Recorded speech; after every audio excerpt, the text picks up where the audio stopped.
for one, am grateful, Mrs. Bush, that they are finally bringing civilization to this savage land. I could not agree with you more, my dear. My daddy settled this land, and I know he'll be looking down on us, pleased at how we help the natives. Yes, they've lost their land, but they've gained access to heaven.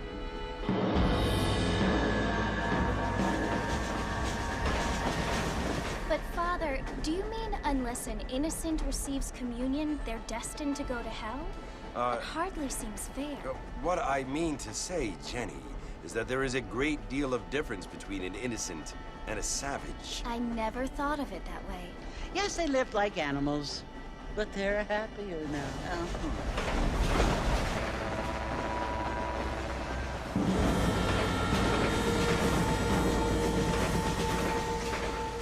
Not only do people now have motor cars, Father, but I heard that pretty soon we will be able to fly. No, only angels can fly, Jenny. No, apparently people can fly. Didn't you hear? Out in Kansas, a man even got a car to fly. I hardly think so, Jenny.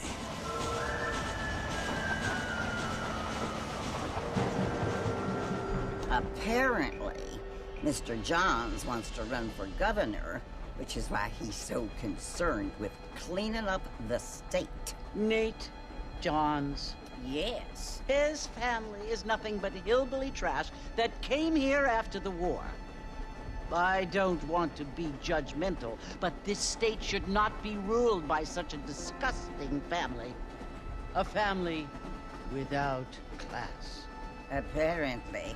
The Johns family have made a lot of money, and he has a lot of friends in politics. Mrs. Bush, money isn't everything. There are many things that money cannot buy. It seems that money can buy voters, though.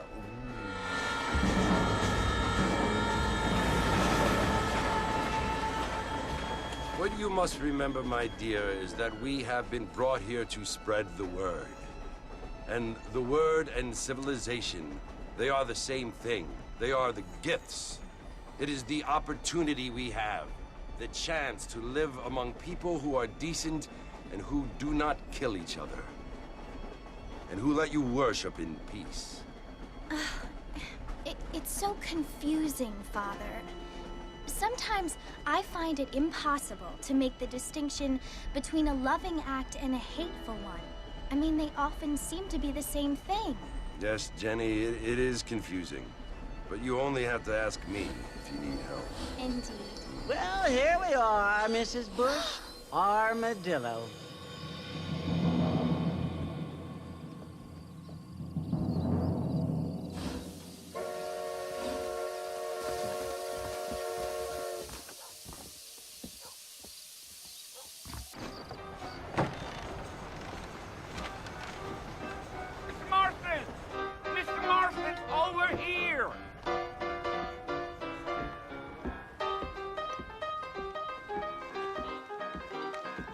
You must be John Marston.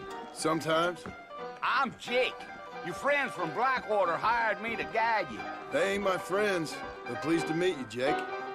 I got the horses saddled up and ready out front.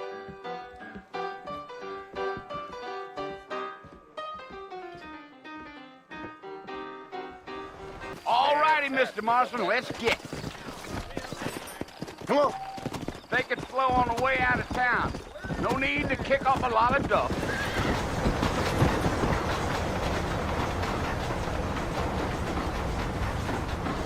This your first time in Armadillo, Mr. Marston? Sure. Never made it out this way before. Yeah. So it was the marshal who hired me. Lee Johnson. Do you know him? I think I heard his name. Says he got a telegram from some Blackwater big bugs asking for a guide. I guess it's none of my business. That's right. Not far now, Mr. Marston. The fort's just over this hill.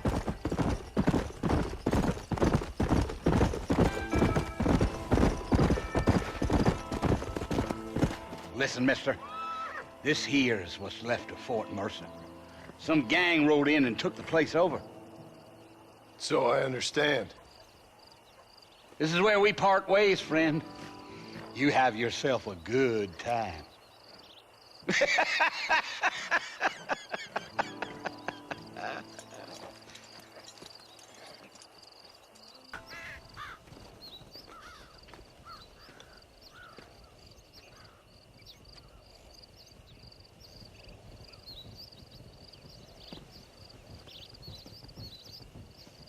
Bill!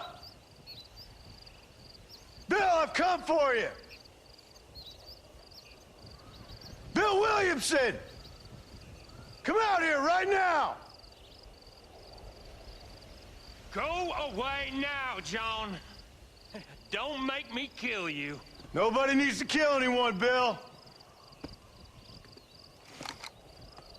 You must think I was born yesterday.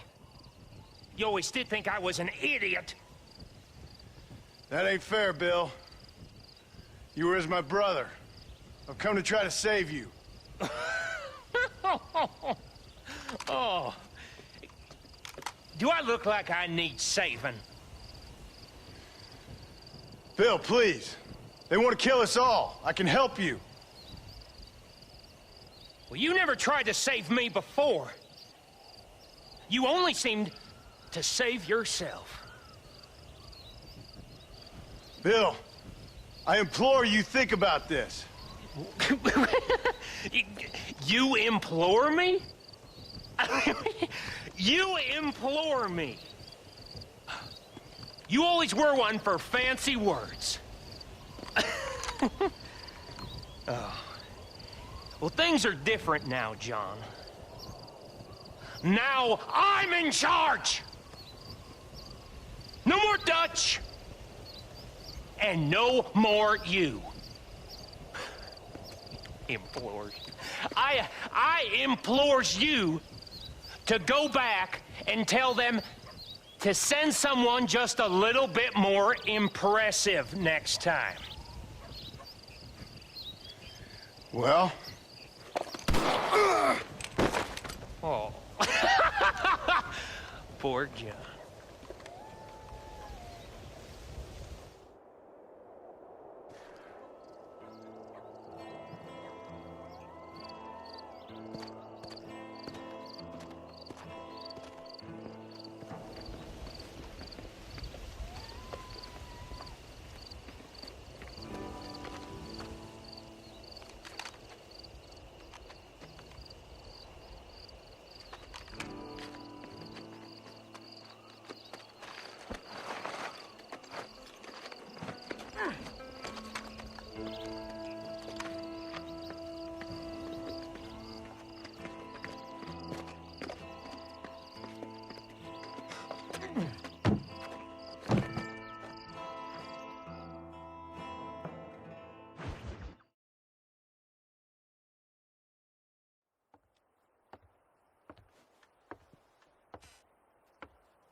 Well, you're alive. So it would seem. So, how do you feel? I don't know the polite word for it. I do. Stupid is the word we use around here. What were you doing? I was doing something stupid. Well, you'll be okay. Once you didn't die, the doctor said you'd be fine. He got the bullets out a couple days ago. Good. It cost us $15. I'm sorry, madam. Should have left me there to die. Did you want to die? I mean, was that it? Was that why you went straight out to Fort Mercer and picked a fight with the worst bandit in the county? To die, Mr. Mr. Marston. John Marston. Bonnie McFarlane. Miss Bonnie McFarlane. Well, you may be right, Miss McFarlane. I don't know. Huh. So what were you doing? I was trying to give Mr. Williamson a chance. For old time's sake. You know Bill Williamson? Knew him. Long time ago. Well, what was he like? Dumb. Just like you. Thank you, miss. See my hat? I have. And, what will you do now? Now I'm gonna take my time and go after him the less kind way. Well, that sounds very fun, Mr. Marston. Quite heroic. just like in those penny dreadfuls my brother used to read. Meanwhile, if you'll excuse me, I've got a ranch to run. Of course, if you're feeling better, why not take a ride with me later? Help me patrol the perimeter. You can earn back some of that money we wasted on doctor's bills. Of course. And thank you for saving my life, I mean. Next time, Mr. Marston, I strongly recommend you don't try to lose it quite so earnestly. I'll bear that in mind.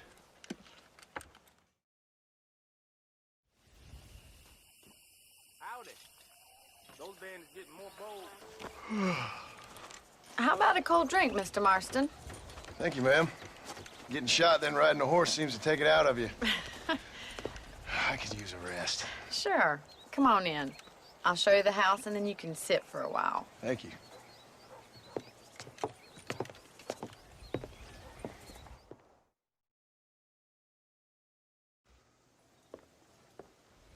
Mr. Marston, Miss McFarland. remember me telling you about the trouble we've been having with rustlers and other undesirables? I do? Will you help me keep watch on the property line this evening? Sure. I want to see just who is trespassing on our land.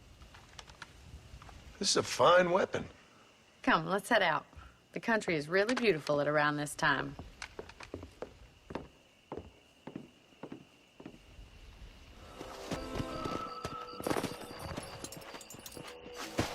Thank you for your help, Mr. Marston. Makes me kind of happy I saved your life. Get some sleep, and I will see you in the morning. Good night, Miss McFarland.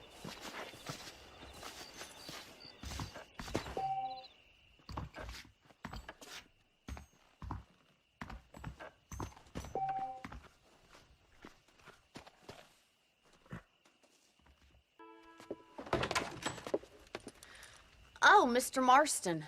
How are you doing today? I'm well, Miss McFarland. Thank you. How are you? Well, I'm fine. Thank you.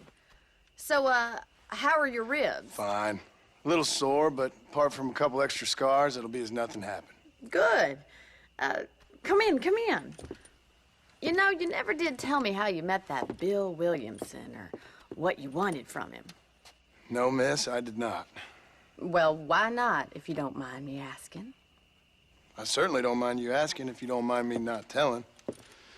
See, it's a complicated and somewhat pathetic tale, and by telling you, not only would I be putting your life in danger, but also threatening the lives of some people that I hold very dear. Well, I apologize if I seem to be prying. And I apologize for my reticence. Hope you believe me when I say that it's simply out of respect for you. Of course, Mr. Marston. I understand that a city dweller such as yourself likes to have some exotic secrets, so us country folk are impressed. I'm no city man, miss. Yeah, but I saw you get on the train at Blackwater. You with those gentlemen in bowler hats? I'm still no city man. But I'll bet you can't ride, Mr. Marston. I hate to take money from a lady, miss. Oh, you won't be. I'll race you right now. If it makes you happy. We'll see.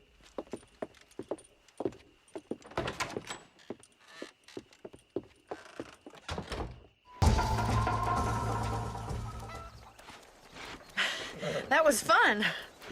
Sure. You know, you should go pay the marshal a visit in Armadillo sometime. I'm sure he could help you deal with that nice Mr. Williamson. Yeah, I might just do that, Miss McFarland. You do whatever you think's best, Mr. Marston.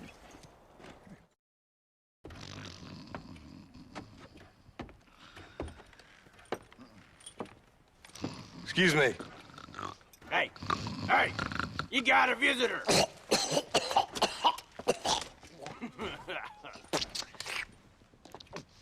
Shut up, you! Now, what you want? My name's John Marston. You wanted to speak to me.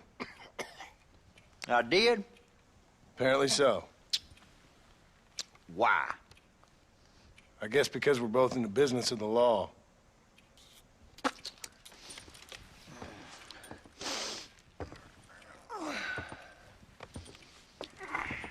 You that fella from the train company? No, I'm from Fort Mercer. Fort Mercer? You them, one of them Williamson boys. Calm down. Go on, shoot him, mister. Shoot him. Come, what, you getting kicked with me, boy? What's going on here? I got me one of them Williamson boys. I got me one of them idiots who give marshals a bad name. Jonah, put your gun down.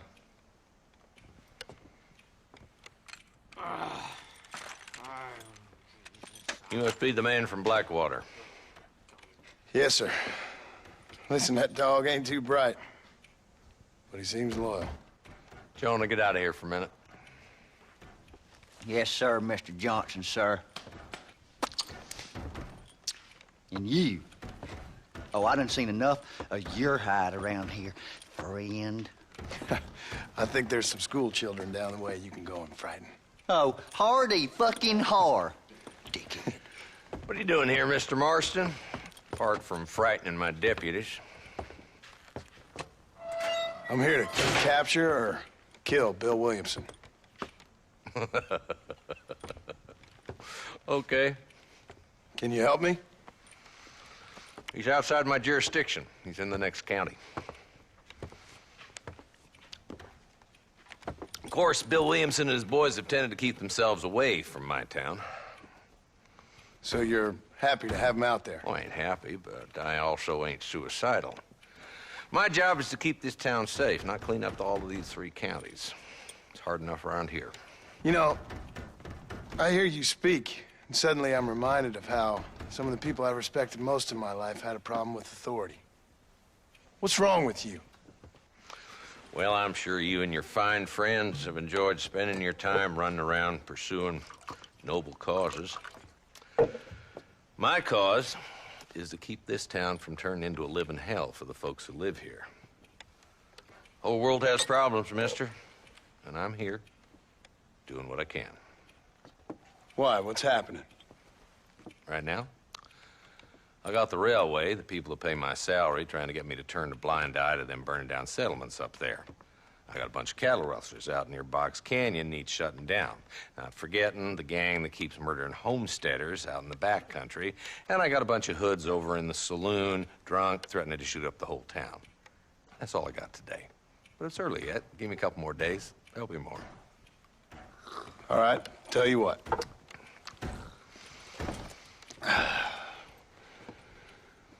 Let's go deal with them hoods in the saloon. Then we'll discuss Williamson. Okay, boy. You're a persistent little cuss, ain't you? Only when things matter.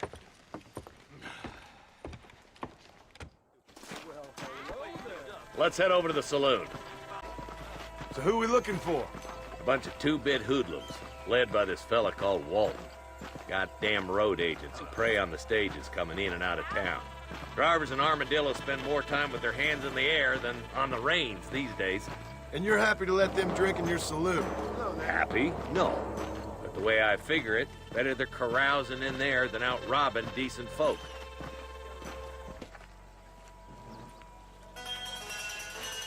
There's the dumb rat bastard now. Let's follow him. See what kind of hole he crawls into.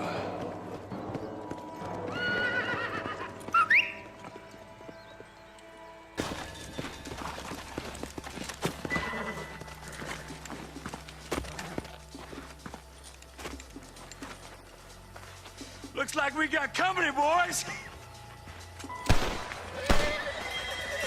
Damn! Take cover! We'll work our way up this hill.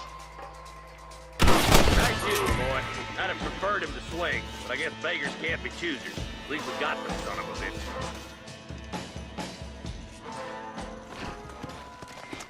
Not a bad shot, Mr. Marston. Why don't you check in with me next time you're in town? I don't want to be no policeman, Marshal.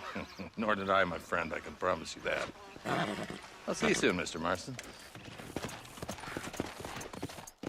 Yeah.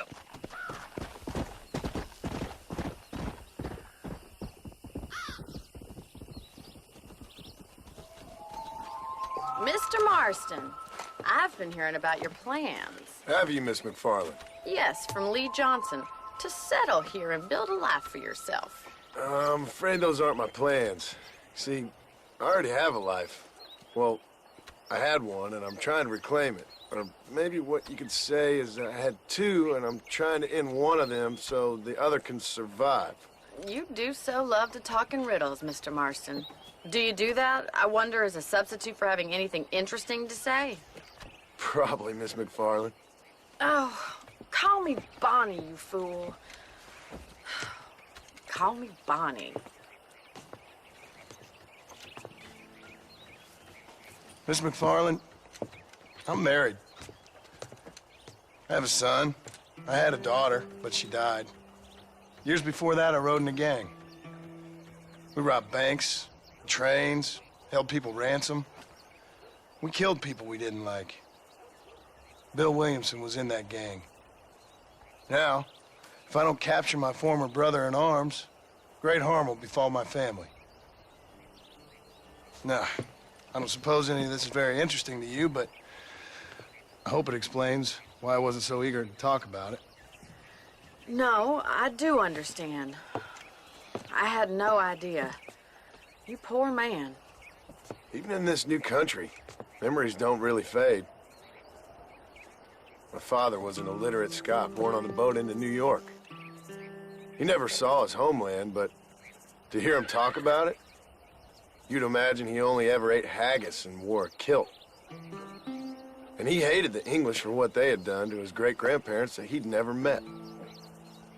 People don't forget.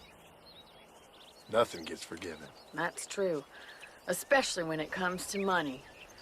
And you know, even now, after all his labors, my father's debts are still terrible. I worry every day about us losing the ranch. It would kill him. My father died when I was 8 years old. His eyes were, well, let's just say he was blinded in a bar fight south of Chicago. My mother died during childbirth. She was a prostitute, and he was her, well, I don't know what he was. So I was sent off to an orphanage and ran away and fell in with a gang. My word. What a difficult life you've lived. The leader of the gang taught me how to read, taught me how to see all that was good in the world. He was a great man in a way. But you killed people. Sure. And I've suffered for it. And that's the life I left, or tried to leave. Said too much, Bonnie. I'm an uneducated killer, sent here to do all I can do well. Kill a man in cold blood so that another man may do his part to cut crime in an area, and a rich man can be elected governor on the back of these promises. Civilization is a truly beautiful thing, Mr. Marston. Oh, I've been waiting for you. Hello, John. John Marston. Do I know you?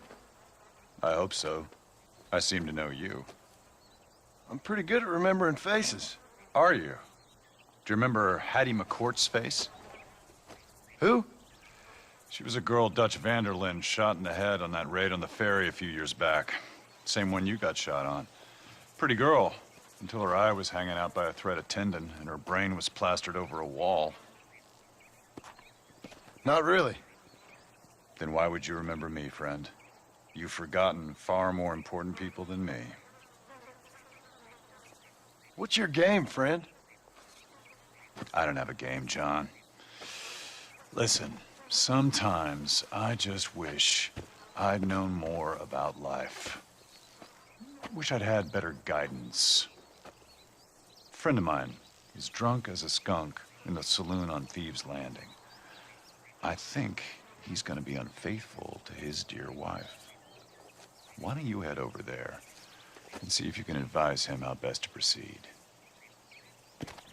What do you think I am? I know what you are, John. Just if you've got the time, friend.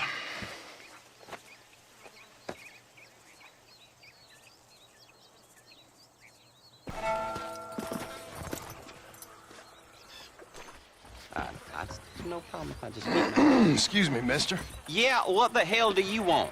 Look, don't ask how, but I know what you're about to do. You don't want to do this. The hell are you talking about? You know what I'm talking about, mister. I'm just here to say I don't think you should go through with it. Your wife? She loves you. Shit, mister. I don't know who or what you are, but I guess I'm grateful. I guess you're right. I was raised better than this. Don't mention it. Go on now.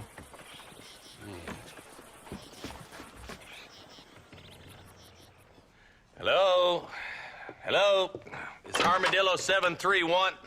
What is it with these things? Hello? It's a new line. Hello? Hello? Sounds fun. What's happening? I have no idea. Yeah, if it's important, they'll send someone down like they did with you. Suddenly, the world is full of days. Yeah.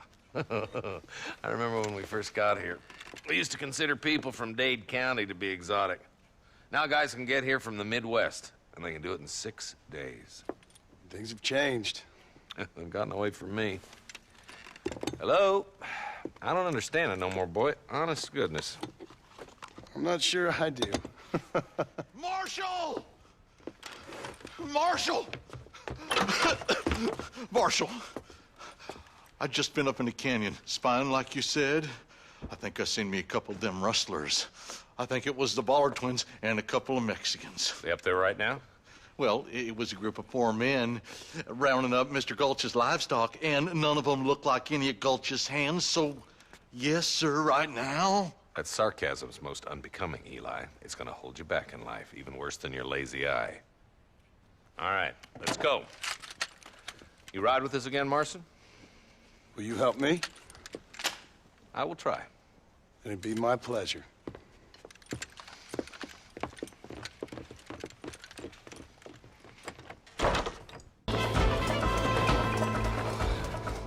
Thanks, Marshal. We're indebted to you with our lives. Just get them cattle back safe. All right. Oh, thank you. Oh, thank you so much. Thank you. Well done, Mr. Marston. Yes, well done. Now, about Williamson. I'll do what I can. You know, as you can see, this country is infested with all manner of scum. You'd say that again. Well, one other thing, Marston. Mr. Johnson, sir. It's Mr. Wes Dickens. He's missing. Who? Mr. Wes Dickens, the tonics merchant. He was due in town last week. Oh, the narcotic and bat piss salesman who cons housewives out of their money with promises of eternal youth. Yes, him, but I think you're being a little unfair. He's helped a great many of the county, and many of the townsfolk are really missing him. You hear that, Marston? We just butchered a gang of thieves, and the town is up in arms about a missing snake oil merchant. I am so glad to be serving such a wise and respectable people. Come on, Eli.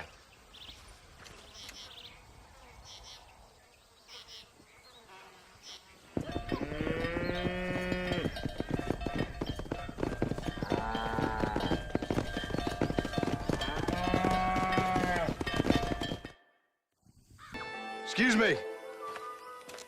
Excuse me, sir. You need help? Mister, you alive? Fuck. God damn it. Good heavens. Excuse me? I said, no, I'm not okay. Do I look like I'm okay? You look pretty good for a corpse. Praise be. Move up, mister. Time to get you to a doctor or an undertaker. Whichever you need once we get to town. St. Peter, open up them pearly gates. I'm coming home. Come on, mister. Come on.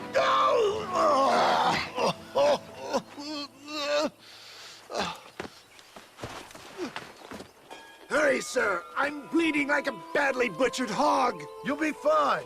Just focus. You better take the reins. I don't think I'm strong enough. I'm finished. Done for. Just sit up straight, will you?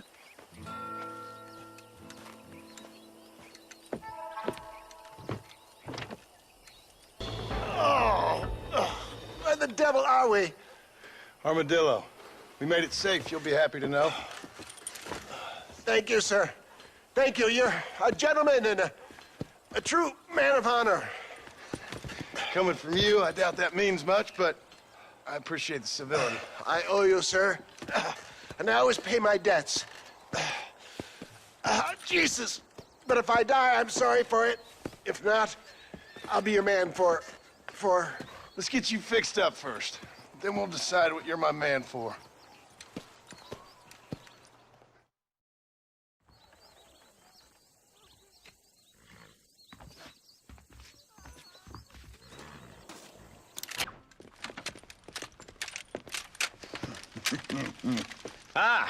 Since you're here, you want to make yourself useful? Not particularly. Listen, son, I know you got a mission, but right now I need another gun. Why? What's happening? We've had this problem for months with this group of bandits who are getting drunk and murdering settlers. Last night they went to a big place up near Ridgewood. They burnt the place down, killed the men, burning most of them alive, and raped the women. Women folk then got their throats slit. One of them survived and walked in here this morning. Anyway, we got a posse gathering up near Ridgewood. Will you ride with us? All right. Thank you, John Marston. It's gonna be a bloody job. Huh. I don't think I know any other kind, sir.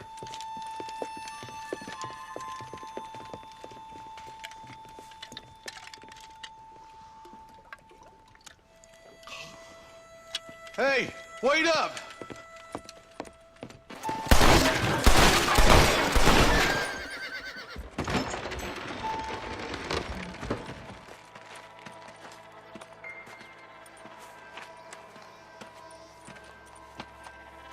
Holy sweet mother of mercy.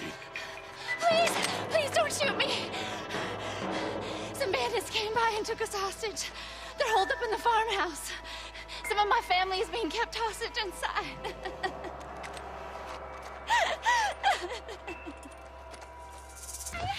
Some folk tried escaping to the south, but then some robbers started chasing him down like wild dogs. I thought you were supposed to protect us, Marshal. You folk ain't men. You ain't nothing. You're just a man on a government payroll taking money that the rest of us have to pay for with our lives. Yeah. What is wrong with this country? Mount up, men. The man that kills the boss of that bunch gets $50. It ain't about the money, Marshal. These are people's lives, people's homes.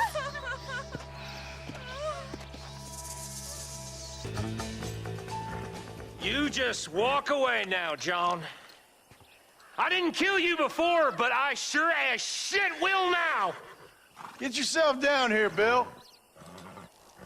You know you ain't man enough to stop me. You know I don't want to kill you, but I will. You always did have a high opinion of yourself, John. Dutch always said you were an arrogant son of a bitch.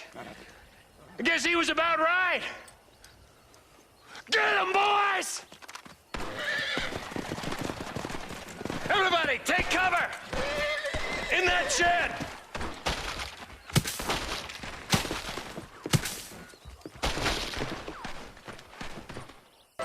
Hey, look what I got here. There's something that you're still breathing. Come here, boy. Come on, Bessie, give. Oh. Norman Deek.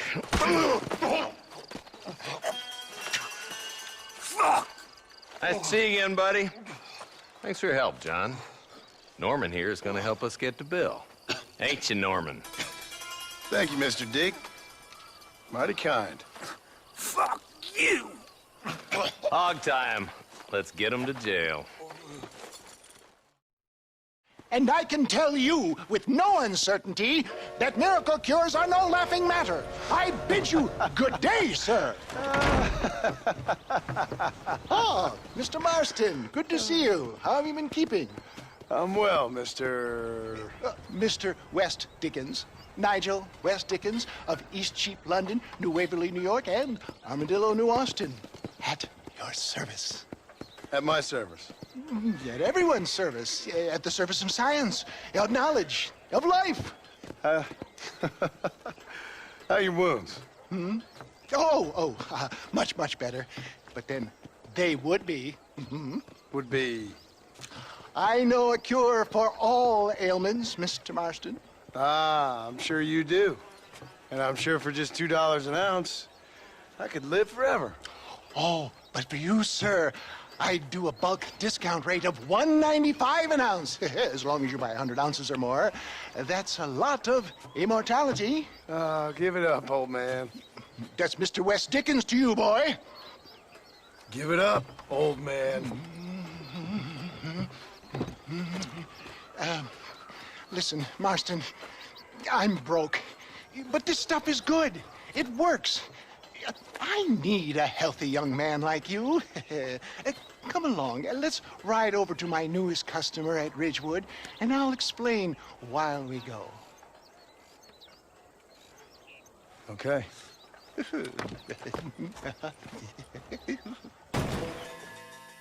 Best you alight here, dear boy, so no one sees us arriving to... I'll see you there. Be ready to enchant the cloud.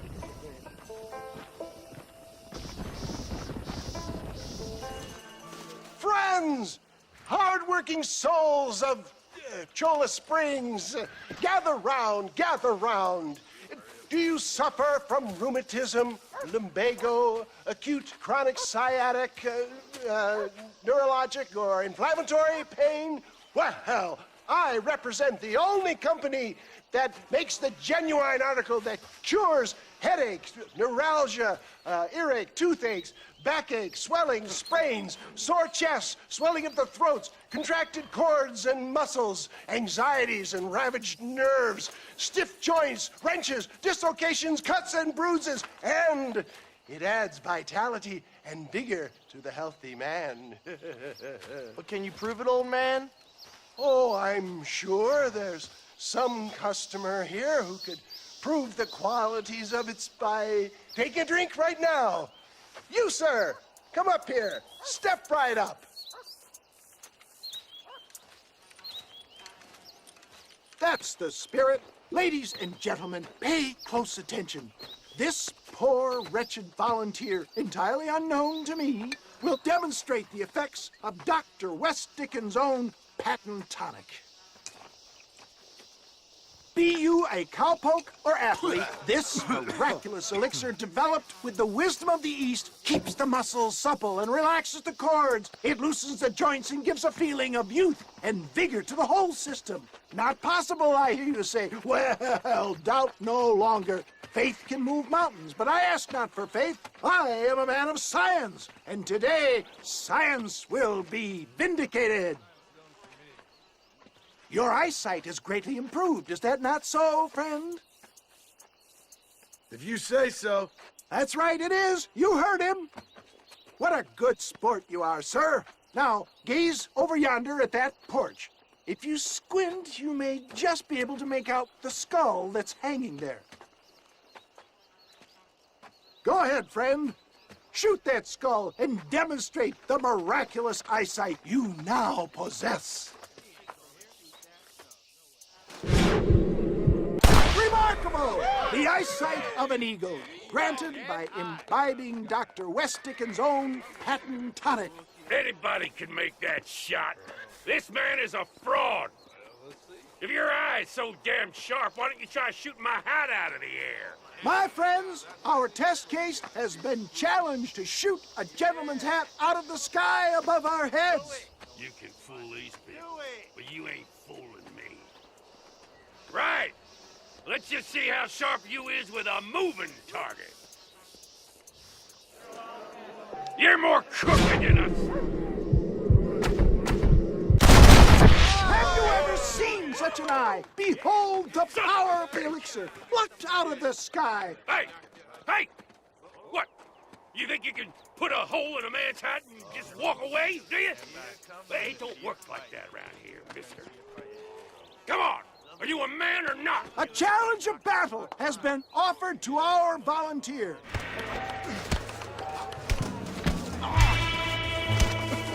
Get off of me, you son of a bitch!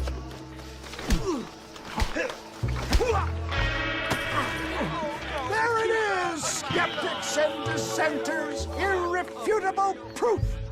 Do not let this opportunity pass you by. Look, he's over there. Go get him. This ends now. Watch out! He's got a gun! Who the hell do you think you are?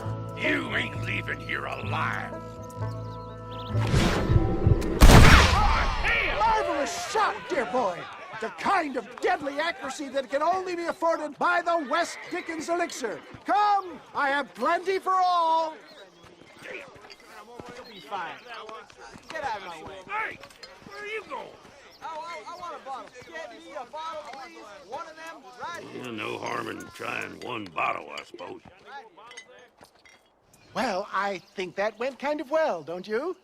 I'm just glad that my normal job involves either chasing after cattle or murderers. Not the likes of you, mister. Don't be like that. Now, if you'll excuse me, I'd like to say my goodbyes, head on back to the real world. Wait, sir. I've been thinking about your predicament, and I think I may have an idea. I've been thinking I could be your cunning Odysseus. Beware of the Greeks bearing gifts, sir. Williamson had better beware. We will make them into Trojans. I don't rightly get you. I want you to go and see my old friend Seth. He can come across as a little curious, but I'm sure you two will get on. He's most often found at Coots Chapel. He's very devout. Why see him? Because between him and me, we can get those gates to open for you, and you can walk right in, just like in Homer's great Trojan yarn!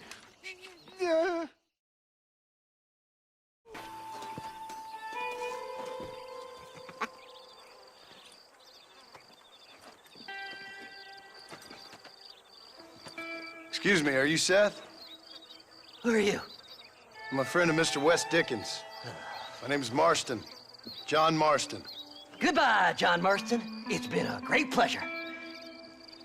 I need your help, Seth. We need your help. Me and Mr. West Dickens. Let me be frank for 1 second, partner. I hate people. It was people who got me in this mess in the first place. What mess? Look at me. Look, scrambling around, looking for maps, half insane. I ain't washed in 6 months. My hair falling out, my mind's going. What happened? What happened? My partner. He stole half my map. I never would have done that to him. Never. Look at me. Who did this to you? My partner. My boy, my man. Moses Forth. I don't have the facility to tell you what I would have done for that man. And what I would do to him now. Why? Because he stole half my goddamn map. And what map's that, then? The map, partner. The map that tells me where it is. Where what is, friend? I ain't telling you that. I ain't. Don't make me tell, partner. It's mine. It's mine, all mine. Sure.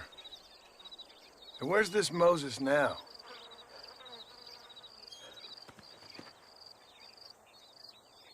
He's at Benedict Point.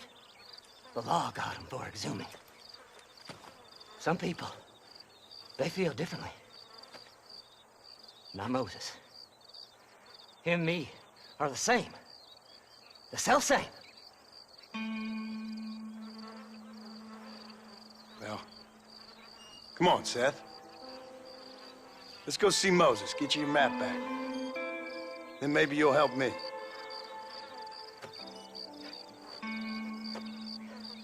All right, partner. Let's go.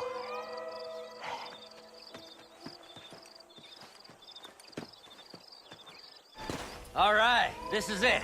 Let's stop here a moment and come up with a plan. As far as I know, Moses is being held in that shack. There's a couple of deputies keeping guard outside. Can you distract him so I can sneak in for a quick parlay with that son of a bitch? I'm sure I can think of something.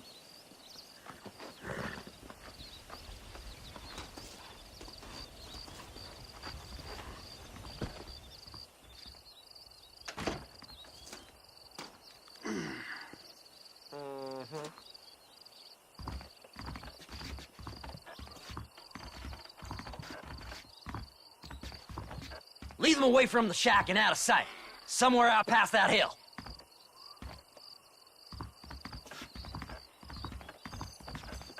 Lee? Good job getting rid of them clowns.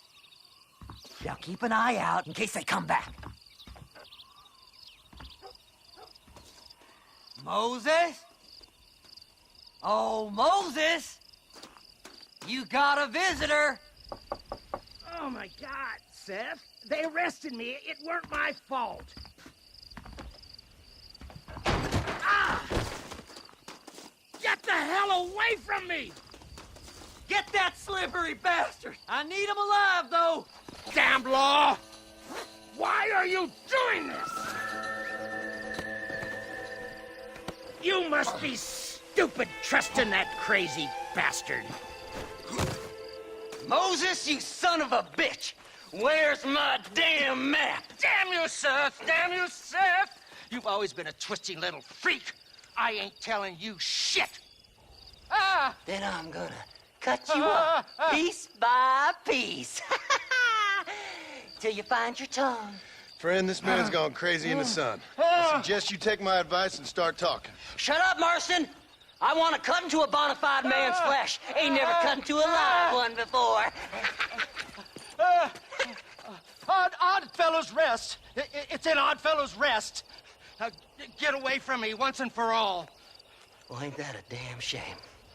I was starting to enjoy myself. I think you gone pissed yourself, Moses.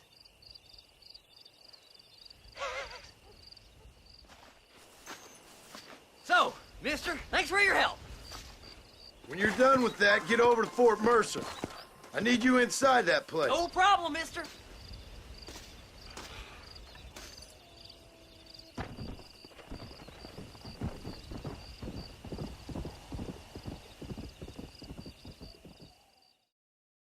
Well, hello, Mr. Marston. How are you? Fine, thank you. How are you? I'm fine, thank you.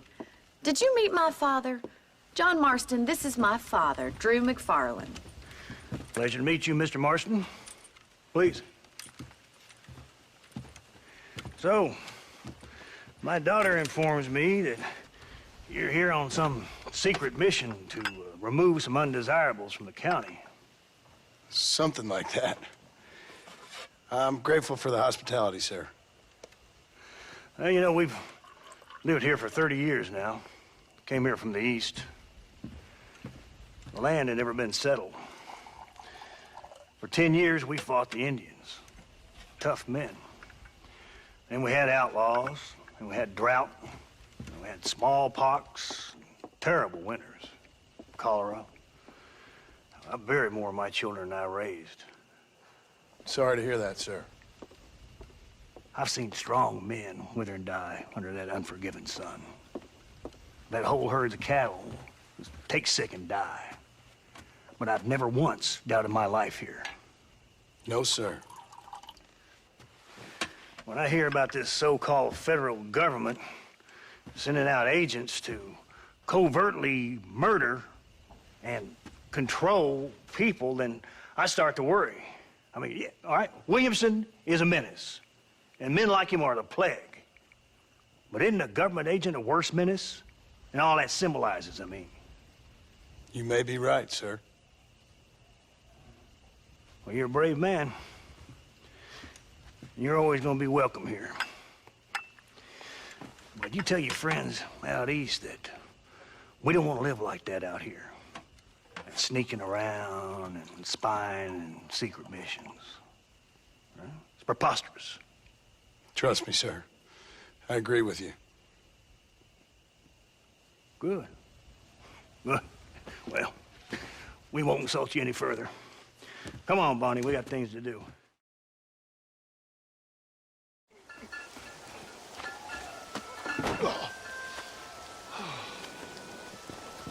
Ah, Mr. Marston.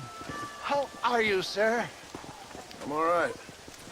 I met up with your friend, Seth. Oh, Seth of the Dead. Yes, interesting fellow. You don't meet many men these days with the moral fortitude to cut straight to the chase like that, do you? Thankfully not, Mr. West Dickens. Yes, contemporary society is remarkably harsh on professional exhumers. But did you know that in ancient Egypt, it was an art form valued more highly than literature? I believe Seth comes from that school of thought. How very interesting. Look, you thought any more about our plan? Ah, your plan, dear boy. Your plan. I am merely the help, not mercifully the arbiter of wisdom. What you are, dear boy, is the man whose life I've saved twice now. A man who sells lies and deceit to unwitting people. A man who, if he doesn't help me, I won't think twice about putting a bullet through his skull, feeding to the vultures myself. You see, Mr. Marston, you have the exterior of a violent man, but the soul of an angel, and that is what I think I cherish most about you. That's what I thought. But before we can attend to your particular problems, we need some extra lubricant to oil the machinery of business. And this being America, that lubricant with which we concern ourselves is money. Money? What are you talking about? Oh, we need weapons. Armor plate for the wagon, extra hands, and I need some danger money. So, let's sell some more of these cures. Sell cures? Around here? Do you want to see me lynched? Oh, no. The sport of kings. Racing, my friend. The sport of kings. A noble activity without reproach. Exactly the kind of activity where a lying, cheating degenerate like myself can prosper. But come, let's finish the loading and we'll discuss it as we drive.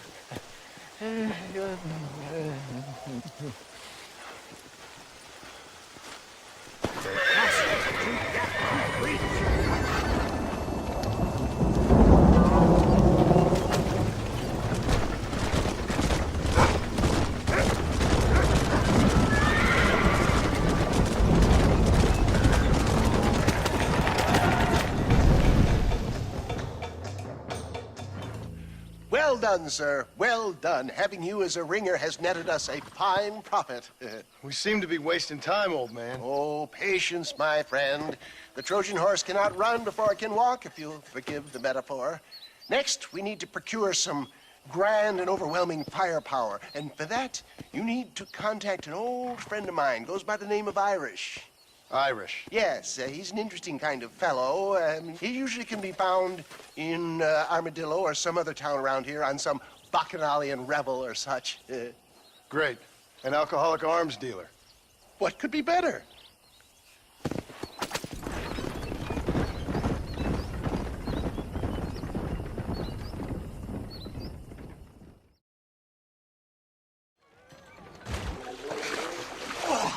Yes, boyo, you messed up properly this time, didn't you? You little paddy bastard. You thieving McCunt. You got it all wrong, Welsh. All wrong. It was French, I promise. He said he was going to rip you off. Now he's ripping me off. Here, keep on talking there, Irish. In about 15 more seconds, your whole whale's gonna turn black. What's up, boys?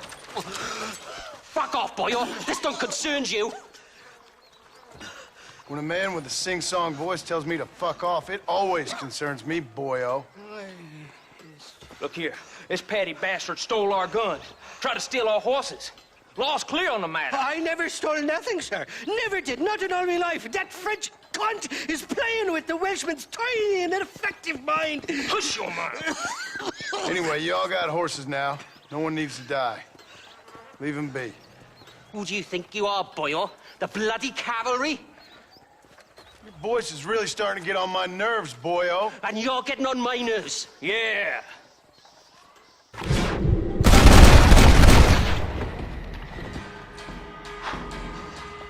Mr. Nigel West Dickens said you'd help me locate a machine gun.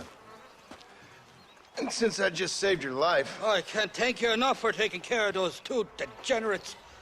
Untrustworthy, poor in personal hygiene, lacking in the finer qualities of a gentleman. What about the gun? It'd be my pleasure.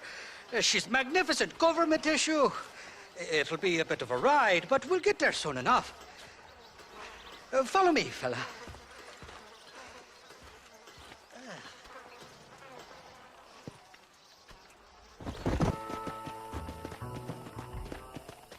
You can make quick work of those fellas if they give you trouble. The gun's stored just inside that shack. What about you helping me out? I'll cover you from the ridge. I'm better from long range. It'll be a piece of cake, fella. Trust me.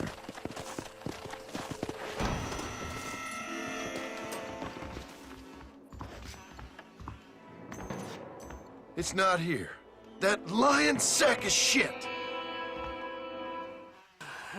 Mighty fine course that you got there, young lady. I got you. Glad, hungry, Irish, honey. Tie them. Drink. Where are you? Oh, who do you want? I see you. Get away from me. Right here. Where's that machine gun, Irish? Oh, Mr. Marston. I found you one. Found us one, Irish. We're in this together.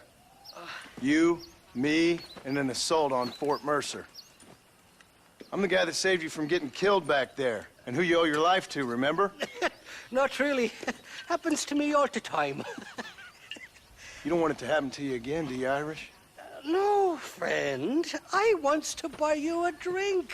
I wants to tell you how much she means to me, how special you is. And I want to tell you that if you don't produce a Gatling gun within the hour, you'll wish you'd been killed back there. It's the whiskey, sir. It gives me the memory of a newborn babe, as innocent as can be.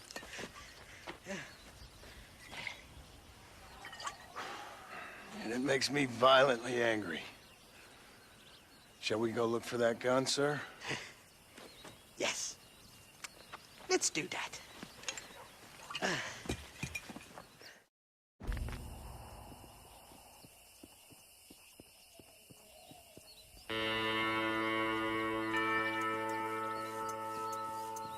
The entrance is plain to see, and there's a shaft them bastards used to haul out heavy ore. I mean you, can use that lift to get you and the gun to the surface. I do it all myself, but the mines play havoc with me sinuses. I'll find us a fine place to hide these horses, and then return with a borrowed flat wagon. I'll meet you at the mouth of the mine shaft, and Irish, I strongly advise you don't run off this time.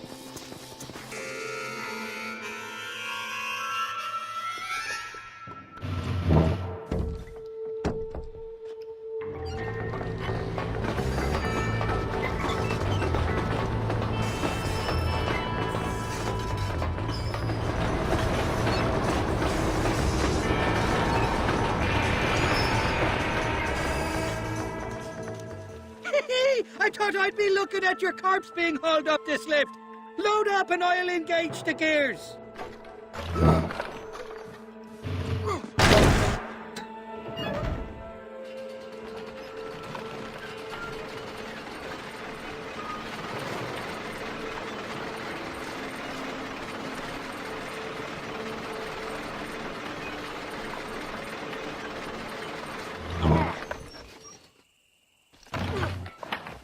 Oh, there she is. What a beautiful weapon. God's own gun, ain't that the truth? I got us a borrowed flatbed parked down below. Meet me at the bottom of the hill!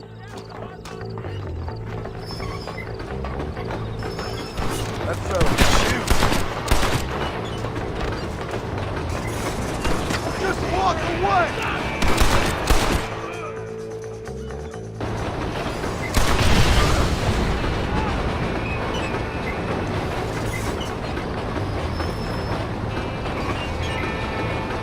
What did I tell you? Piece of cake!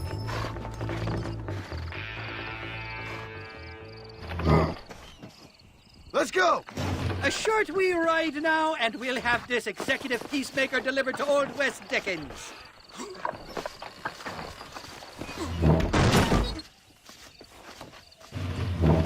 Just make sure it doesn't fall off on the way.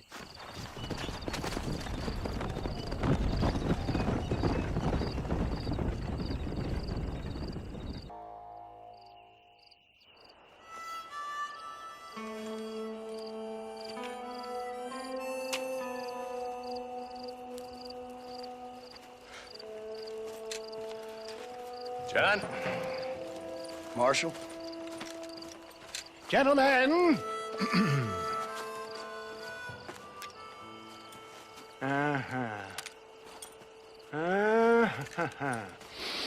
It's time.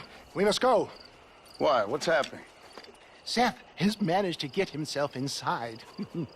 But we can't leave it too long, or they will soon realize how very curious he is and remove him from the premises. Or slit his throat and watch him bleed to death. But for a minute, he will delight and amuse them. That's when he'll get us inside. Okay. Marshals of the law, when the shooting starts, take that as your cue to start awarding each other medals. Huh? I mean, take that as a cue to get inside and clean up the mess. Oh. All I care about is Williamson. It is vital we stop him. Agreed. That man is a stone-cold killer. Williamson's a proud fool. The question is which will win out between his pride and his instinct for survival.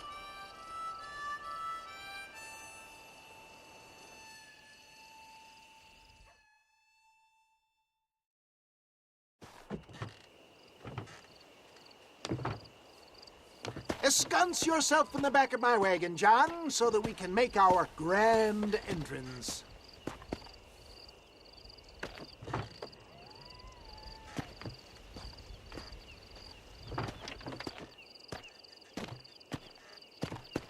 Come on, let's go.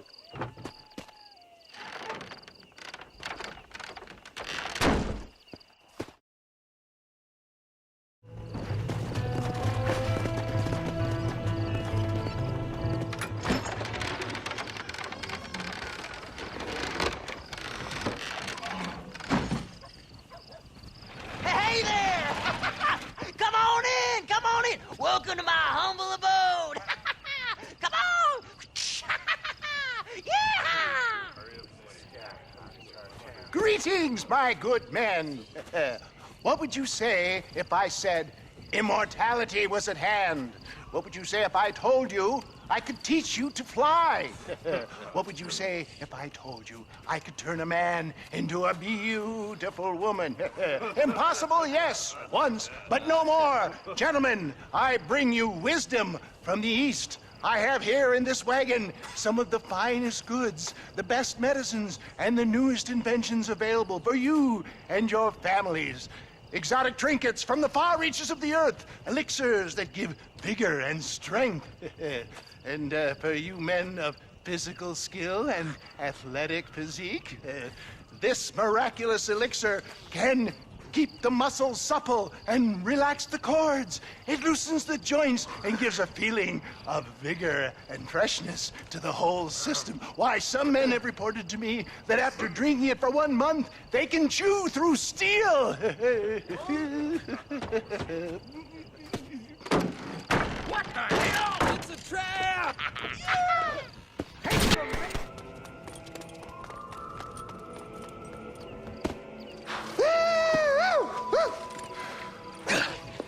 Fucking dang pig! Them cock-sucking son of bitches escaped the other side of the fort. All right, let's go.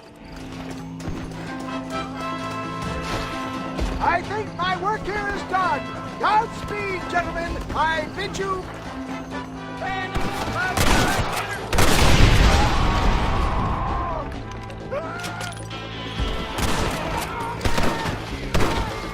That's the last of them.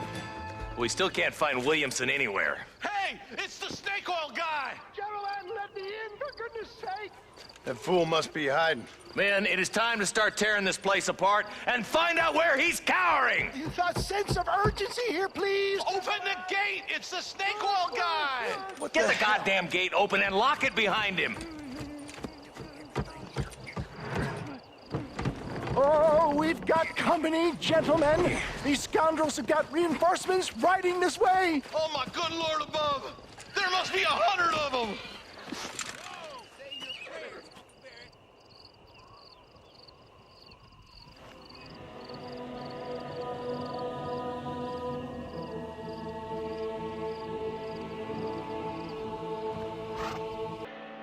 Bill ain't here.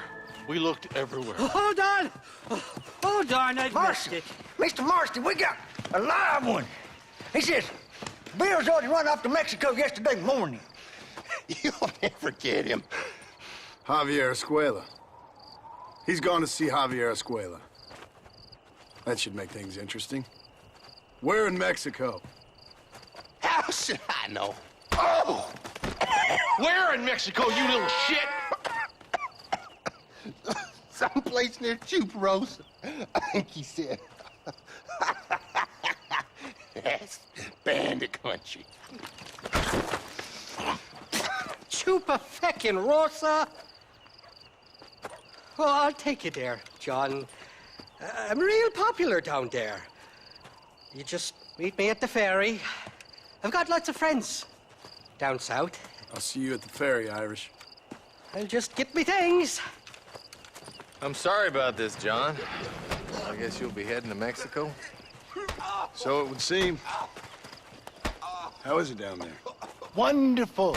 A sweet, peace-loving people with the love of social justice. May you always find coin in your pocket. It's been a pleasure spending time with you, boy. You too, Mr. West Dickens. Marshal?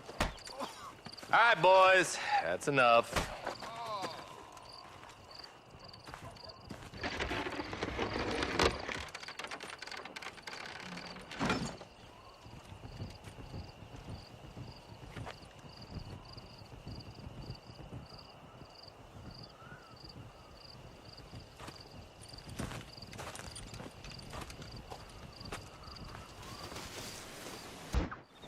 Yes, well, that's what makes you such an interesting fellow, Mr. Irish. Ah, Mr. Marston, I've come to wish you well. How are you, sir? I'm okay. It seems that our friend Mr. Irish here is well connected south of the border. Oh, it's true. They love me down there. It's like a second home. I've got more friends than you could shake a stick at, should you so desire. So you know the way? Oh, it's easy. We just get on me raft here and let the current sweep us away to paradise. Come on then, Dovey. I'm not sure your idea of paradise and mine are quite the same, Irish. Relax. We'll have a great time and we'll find your man Williamson, no bother. I hope so. Hey, come on now. Look at it this way. I know we ain't exactly old pals, but, you know, have I ever done you wrong? No, but not through lack of trying. Hey! Well, you boys have fun down there. I shall miss you, John Marston. Thank you. Where are you headed? Oh, me? Oh, London or Paris or maybe Peking. I'm a traveling man, sir. This land is much too small for the likes of me. Well, try not to get yourself killed. Oh, well, yes, we men of science are not a very loved bunch in this land of myth and superstition. I'm off to the civilized world where men like myself are revered and given medals. Ha! Have fun. The same to you, sir. The same to you.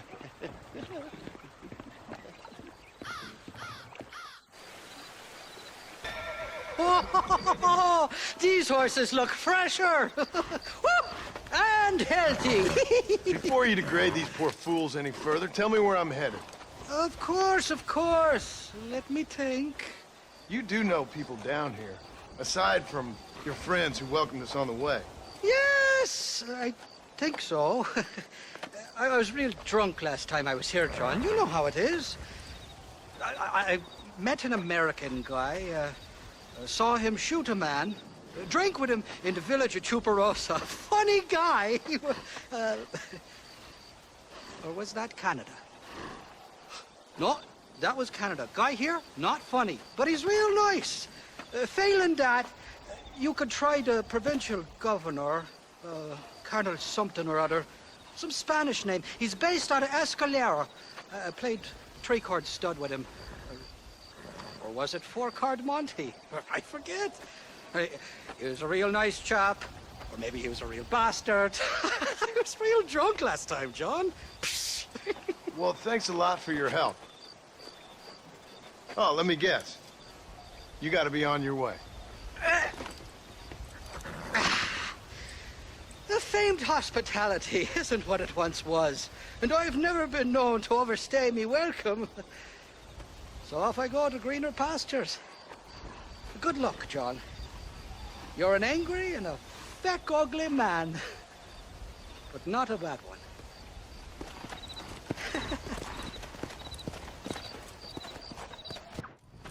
What do you want, gringo? What are you doing here? Have you heard? There's a war going on. My name's John Marston. I've been sent here to retrieve a couple of men. Can I speak to your commander? You want to talk to my boss, gringo? I guess. Because I'm not good enough for you? No, sir. You think you're better than me? You come to my country, my poor little country, and you think you can be friends with the president? Oh, sir. I'm sorry, sir. Things must have come out wrong. Maybe you can help me. You'll be sorry, friend.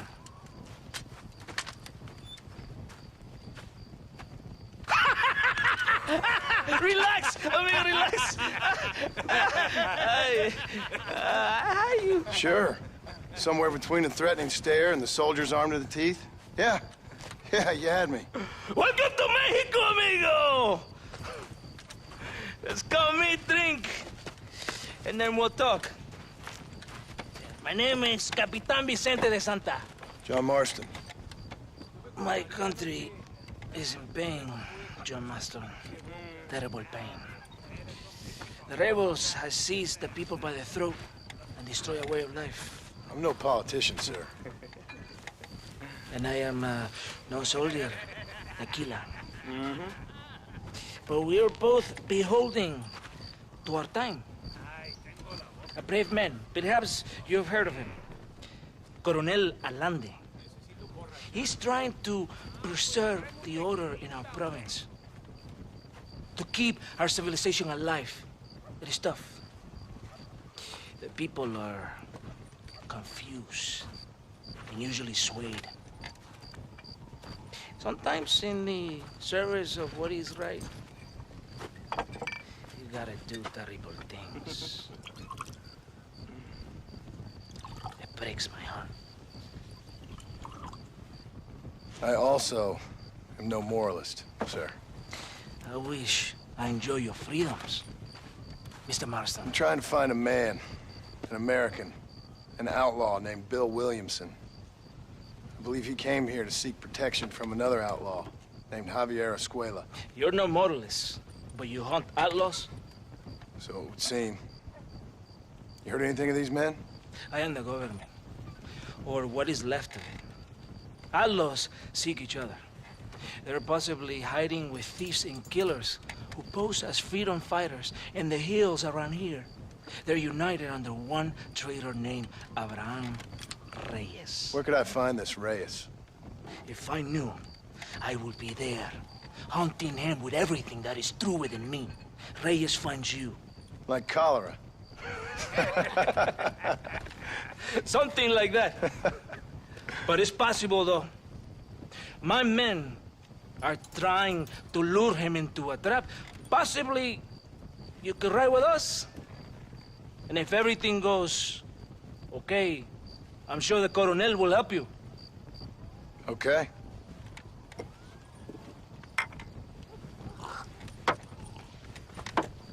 ¡Vámonos! Todo bien, compadre? You did a good thing for Mexico today. Colonel Allende will be very pleased.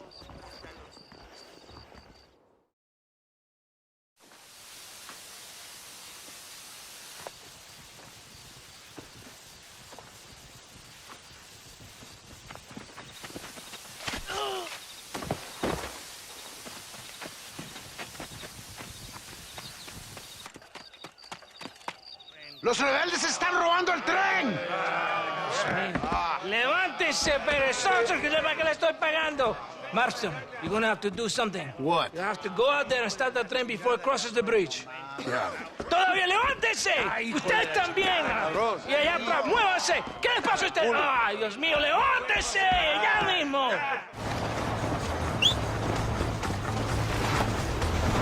Come on, come on!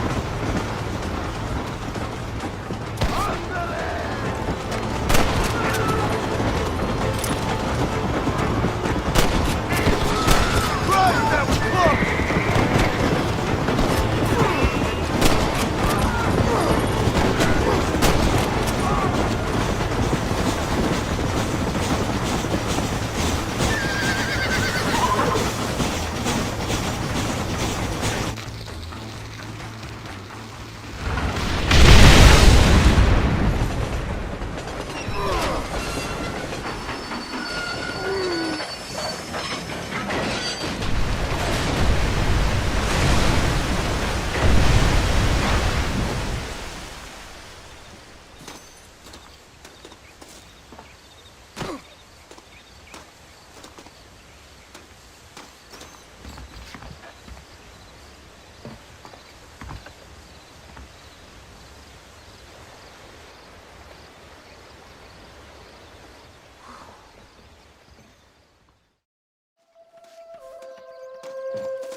interrumpas, pendejo, la dejé en la casa. Y les digo, de aquí para acá, chingan a su madre. Y no, cállese, güey. Y de aquí para acá, son pendejos.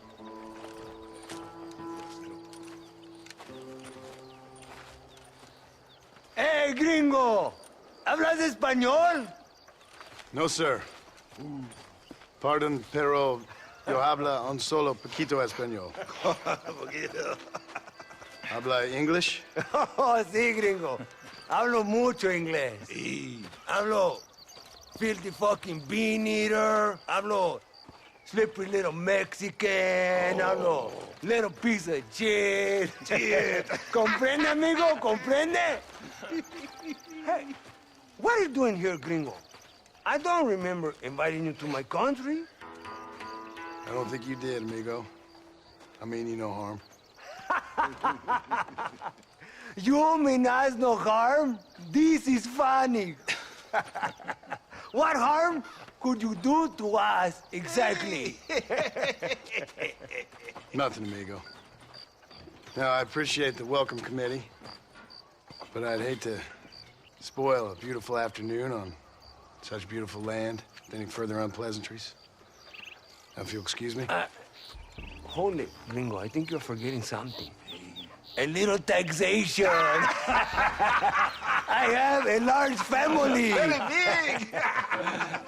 I, too, have a family friend.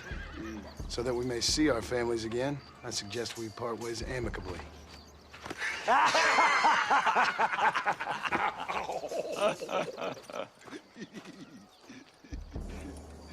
Can I see the boots, gringo? I think you can see him from where you're standing just fine, senor. Take off the boots, Americano. As you wish.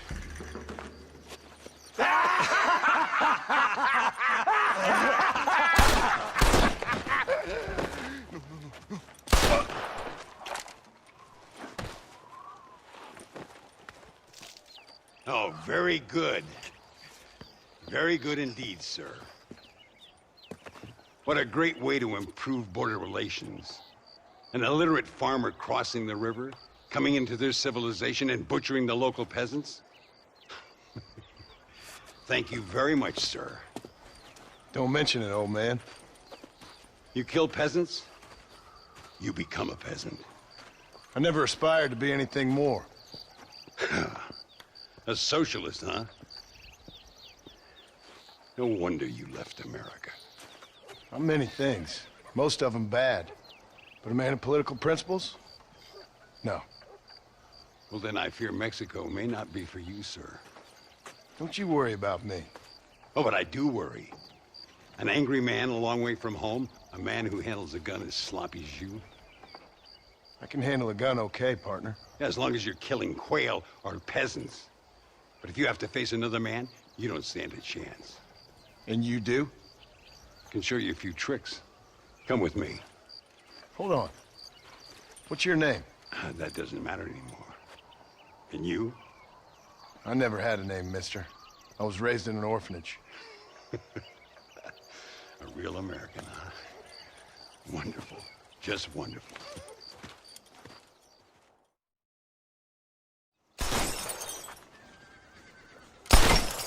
Well, you won't make it in the circus, but you can shoot. Keep on practicing. Thank you, old man. Now, who are you? No one interesting. Who are you? Landon Ricketts. Not a name that means much anymore. Means a little. You were famous when I was a boy. Yeah, killing men's a strange kind of fame. I was the fastest in my time. I must have been. I'm the only one left. What are you doing here? Living quietly. Waiting. For what? I don't know. And you? I'm looking for a couple of men. Bill Williamson, Javier Escuela. Escuela's from here. It could be. This whole place is teeming with Americans on the run. Mercenaries, locals hell-bent on revolution. Revolution? Another one? Yeah.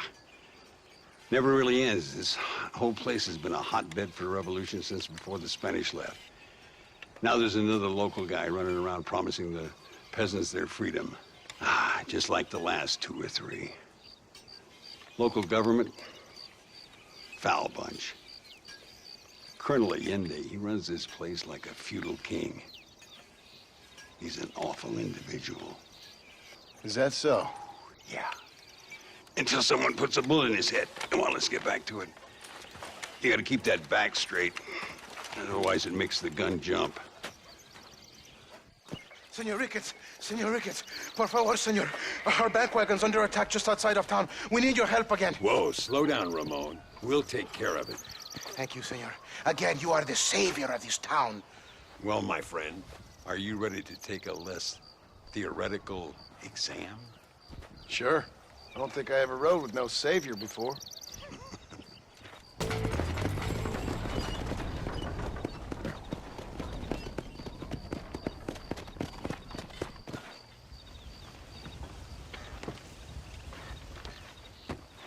Sano y salvo.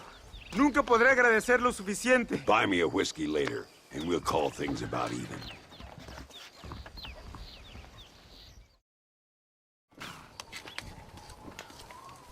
Welcome to Nuevo Paraiso, John. Where do I know you from? You're famous, John. You're the man who shot a bunch of banditos as soon as he turned up in this country. You're a man who decided right and wrong, between a man and death, between a man and his wife. And who are you? You know, I admire you, John. I hope my boy turns out just like you. For your sake, I hope he don't. You kill people so easily, yet you respect the vows of marriage. That's very curious. I'll let the appropriate authorities judge my morality, friend. Yes, you will. And they shall. Anyway, I hear that an old nun is traveling from the monastery, taking the money she raised at the bank. Why don't you head up there and see if you can lend her a hand? Road's full of thieves. Either that or rob her yourself. I'll see you around, John. I hope you don't.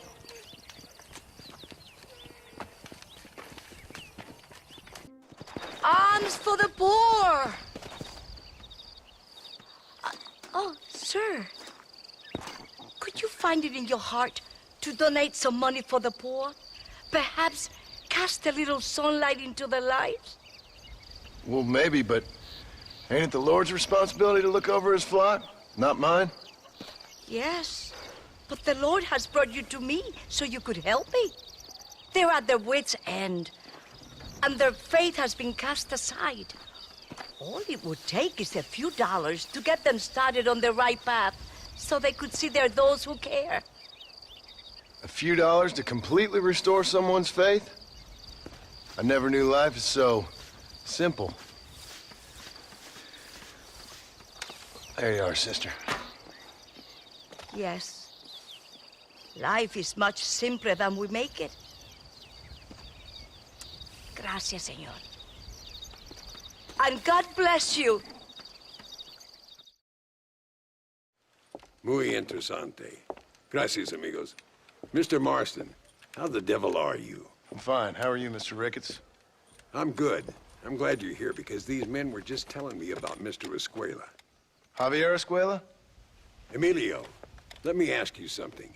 His nombre is Javier Señor Escuela? Is Javier to see? No sé, señor. He doesn't know. I got that bit. Ask him, was he about 5'8"? Mustache? Did he have an American in tow? A big American? Emilio, Estabacon, Grande Americano? Yo no sé. No. Again, I got that. But they do have his sister. Emilio's, I mean. She's a fine young woman, a teacher, a human being, not the clothed vermin so many people seem to have turned into. Tell him I'm sorry. When a man's family is involved, you need a little more enthusiasm than mere apologies. I have enough worries, sir. This man's problems pain me, but they're not quite my own. Those who sit on the fence make a choice in their own way. Don't you think, Mr. Marston? Of course. And what about you, Ricketts? A man living in the past? A man who ran away from home? What choice did you make? I'll tell you what choice I made. I'm a fighter, sir, and I'll fight to the end. I think we should get going.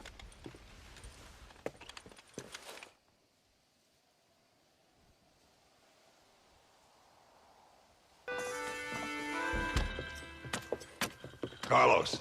See? We're here for Luisa. She's still being held up in the caves? Yes. She's still up there. Who's the cowboy? We're here to help. Muy bien. I can distract the guards. You and the gringo can get inside. Let's do it.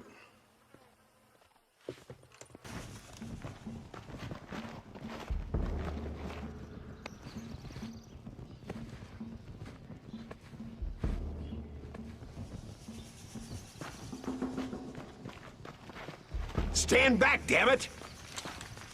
Here goes.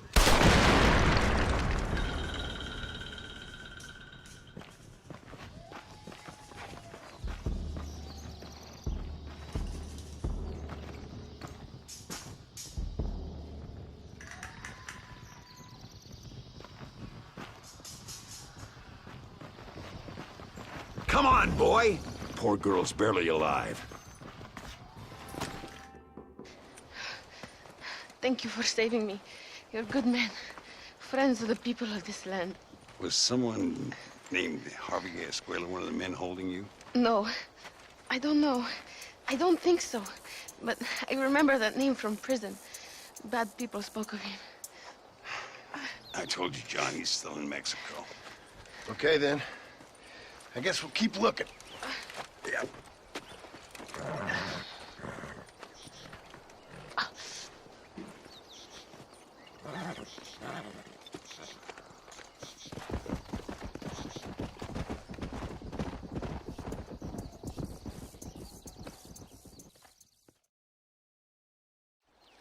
Eres llorón, maricón. Me das asco. Hablas lealtad, pero eres transparente. Estarás aplaudiendo cuando mi cabeza está empelado, ¿verdad? No, mi excelencia.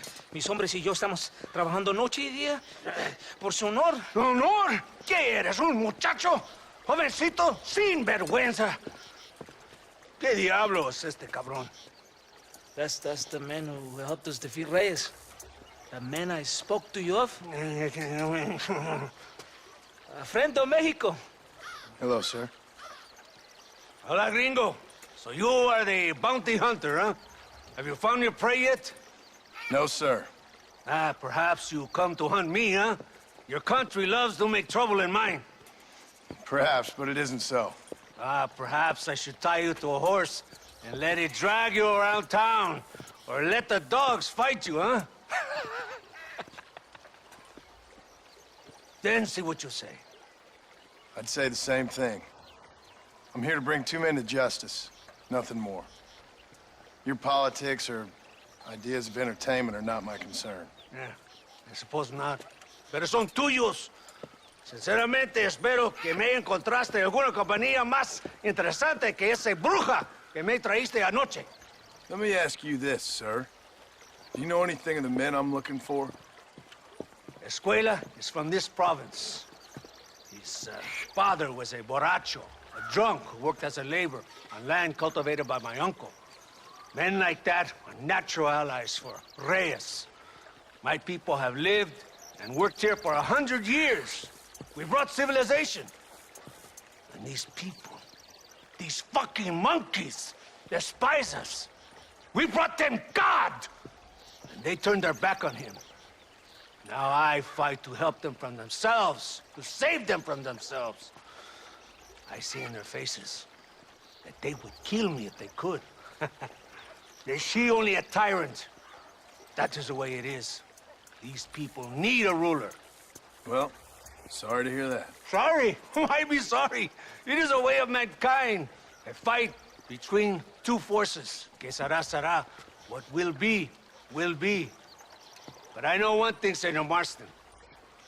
Force, force, must be used if you're to have your own way. I'm sure.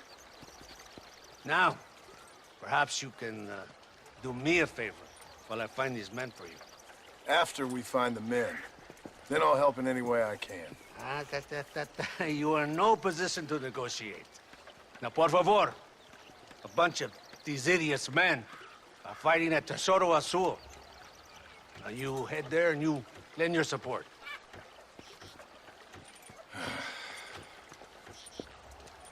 Baboso, ¿cuántas veces voy a decirte? No ponga detrás de mí. ¿Qué eres, cabrón? No está mi sombra. ¡Vaya! ¡Santa! ¿Por qué tardaste tanto? ¿Y quién es ese gringo? Nos debe un favor. Cada hombre ayuda. I hope you fight better than this little girl, gringo. Come, let's have some fun. Por Dios! I heard the little horse crying in that house over there. Remember, nobody takes them before Allende. We did all this just to get women for Allende? No, that's just a bonus. This village is riddled with rebels. Make sure they don't have homes to come back to. There are fire bottles over there. Use them to burn down some of these houses. And what makes you think I'd do that?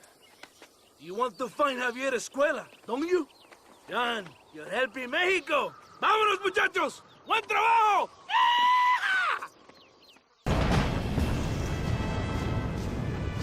Isn't that beautiful? You really are pathetic. You need to relax. Come back to the villa and sample some of the new girls before they spoil. Ándeles, lindas, bien patrióticas. Dale, que ustedes son putas y lo saben. Por favor, no me hables. Oh, mi amor, nadie te está obligando a hacer nada. Solamente quiero que animes al hombre que va a salvar a tu padre. ¿Tú quieres a tu padre, cierto que sí, linda? ¿Ah? What's going on here, Captain DeSanta? Just a little recruitment. Nothing for you to be concerned about. You boys using women soldiers now? Our costumes are none of your concern. Apparently not. ¡De santo mariconcito! ¿Me encontraste algunas chicas? Ay, mamacita, ¿dónde has estado toda mi vida? Ve, mujeres. Ay, me gusta. These two patriots were keen to make your acquaintance with Coronel. Fantastic. I love patriots. Hey, Senor Marston, you here to fight the war? And we shall make a patriot of you yet. I hope so. Any word of those men? Oh, yes. I heard they were riding with Reyes. I wanted to talk to you about it. De Santo, hable con él. Tell him what I wanted. His Excellency, El Coronel, would like to employ you in escorting a train down rebel country. The job is dangerous, but you'll have the honor of... Mira. Another patriot? Of knowing that you served Mexico in her fight against forces that would destroy our society. How much you offering? 20,000 pesos. And information as to the whereabouts of Javier Escuela. Okay, then. Mexico loves you, Mr. Martin. She has a funny way of showing it.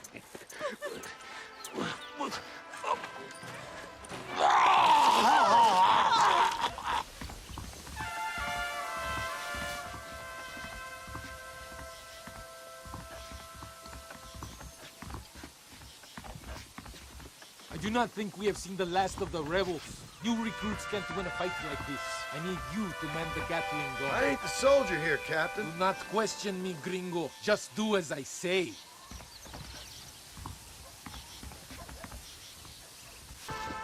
Senor Marston, thank you for your efforts. The escort was a success. At least some of your men survived. I didn't think to survive myself. My whole life I have dreamed of a glorious death. Vamos! Rapido antes que nos ataquen otra vez. These socialist pigs cannot be allowed to win.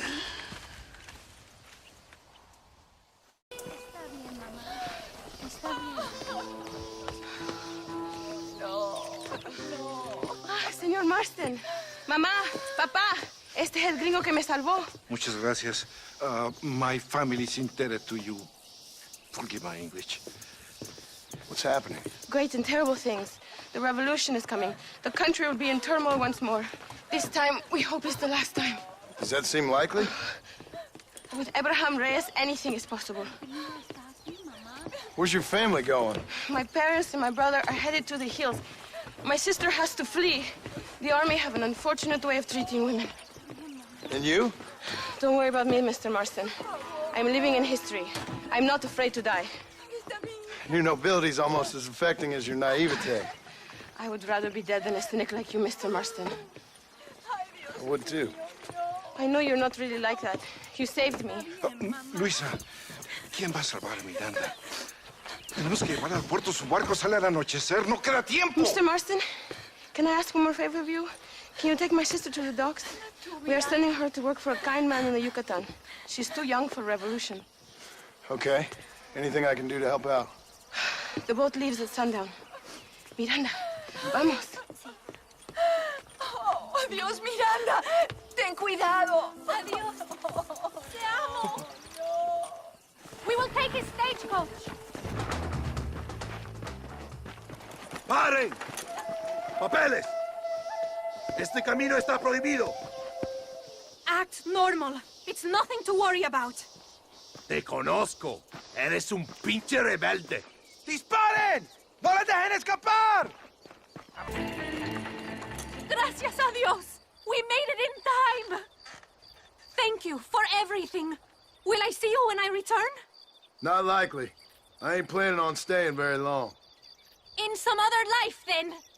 Maybe. You should get going. Travel safely.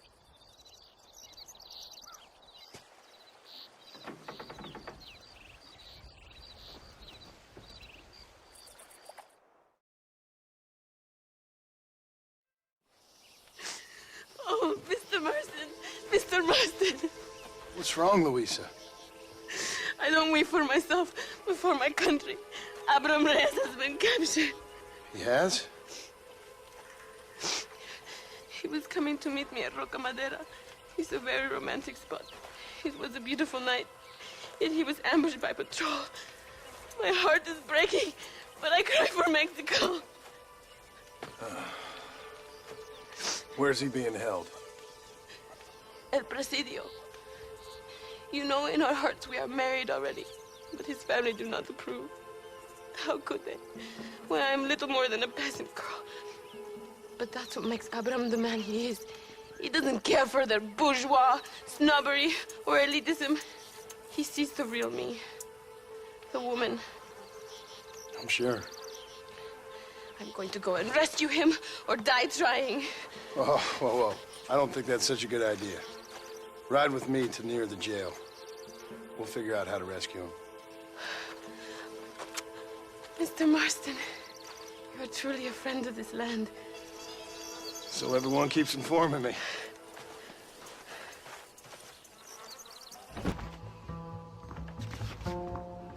Luisa sent me. We have to meet her by the river.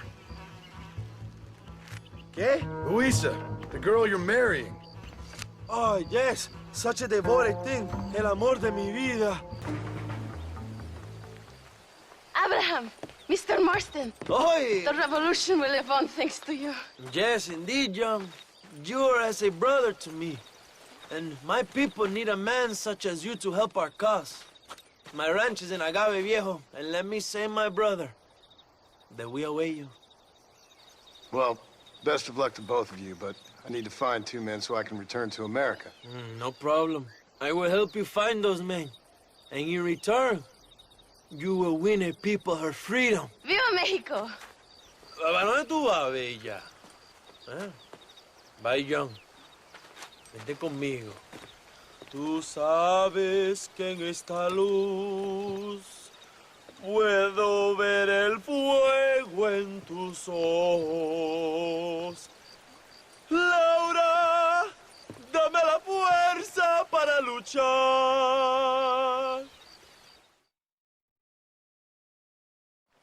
Your Marston! Good news, good news. The Coronel himself wants to speak to you. Come. Dámelo, dámelo, besito, besito. Don't be so conventional. Look at that ass, huh? Magnificent. Now save her for later, or I'll kill her and all her family. They're probably rebels anyway, huh? Anyways, it's good to see you, amigo. Good to see you.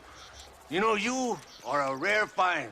A gringo, who is also a friend of our country. Bienvenido. We welcome you. Okay. Relax, relax. I have some wonderful news for you. Quite wonderful, in fact. You know the men you hunt? They have been captured in Chuparosa.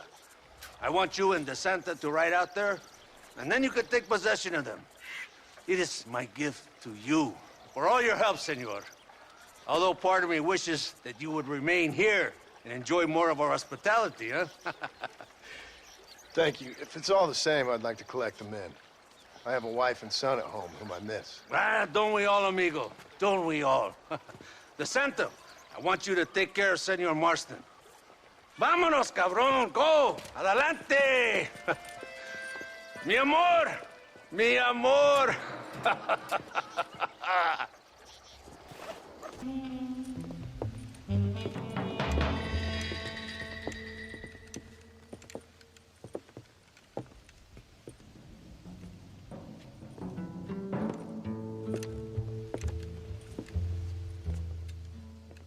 Mr. Marston, gracias for your service to this land.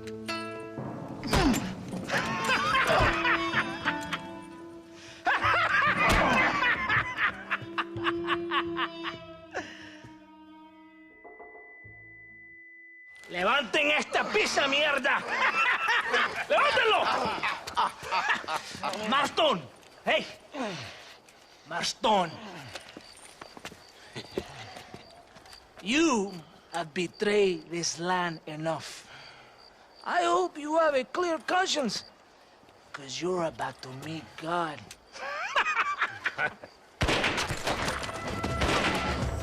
My brother! They will kill you if we don't get your ropes off! Over here, I will free you!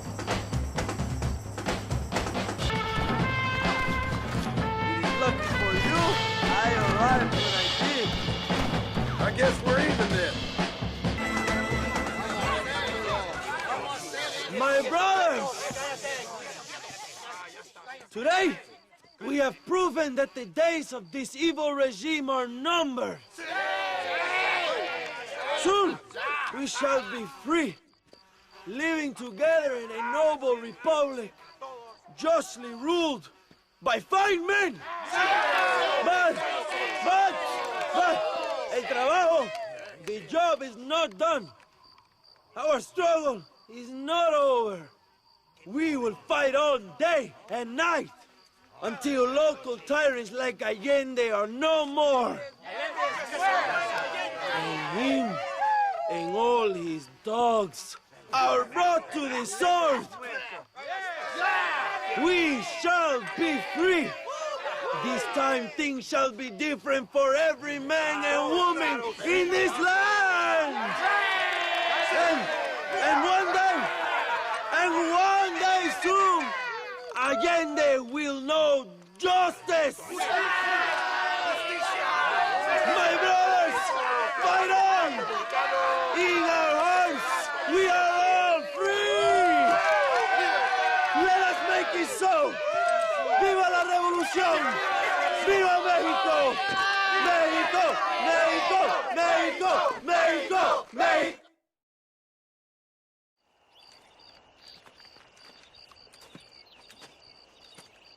Hey, señor. You want trouble, friend? Manos arriba. ¡Ántelas! Tranquilo. Tranquilo, amigo. Tranquilo. Ya lo tengo. Muévese, cabrón.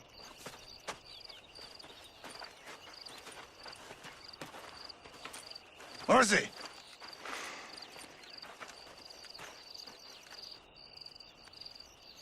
El mundo es muy difícil. Tenemos que jugarlo bien.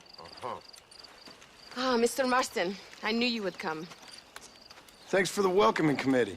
I'm sorry, we cannot be too careful. The world is very dangerous. Especially when you greet it with a gun. Please.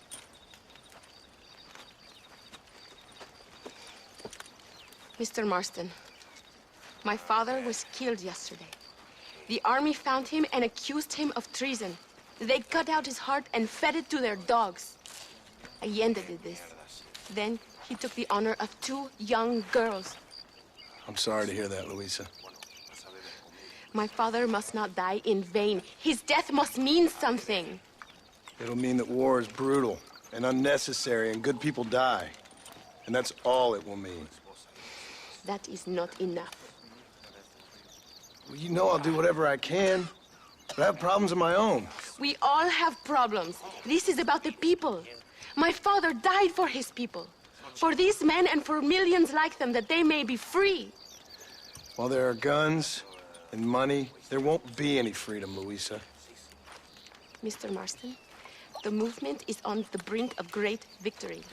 Allende knows this and has sent for reinforcements. Abraham Reyes asked personally that you stop them reaching Escalera. They are coming by the old trail. You must ambush them. I have my own family to worry about. Mr. Marston, I have lost my father. My mother is in the United States. My sister has fled. I have no family, just because. Please, good actions make you a good man. Then I'm doomed. But I will help you, out of respect for your loss. Thank you, Mr. Marston. Thank you. Thank you, Mr. Marston. We are a step closer to power. My father would be very proud. I hope it was worth it. I must return to Campo Mirada. Meet me there when you can. I will do my best to return the favor.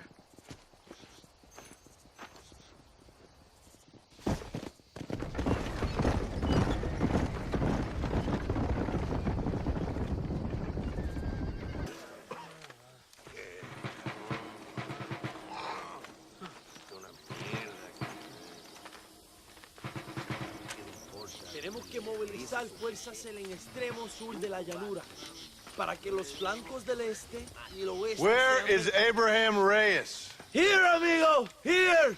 Well, look who it is. The American bandit turned bounty hunter who is about to win the Mexican Revolution. I don't know about that, mister. No, but I do, Mr. John Marston. I do.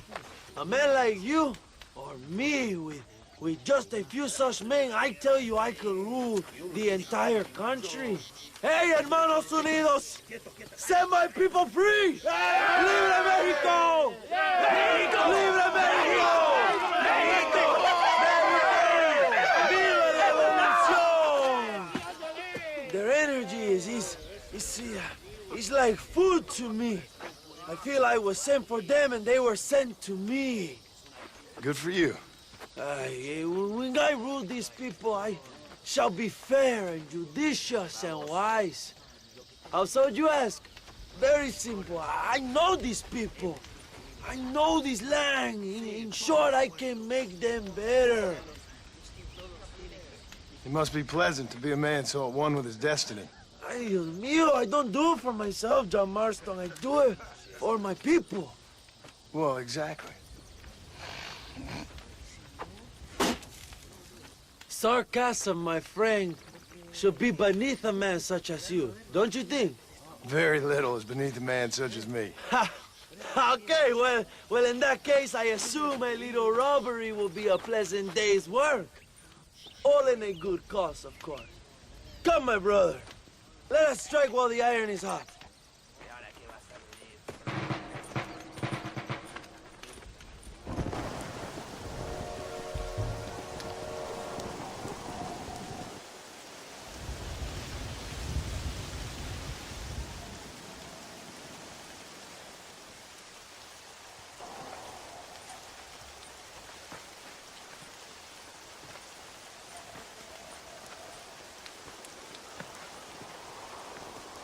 So listen, this train is filled with valuable supplies we need, but it's also filled with government troops.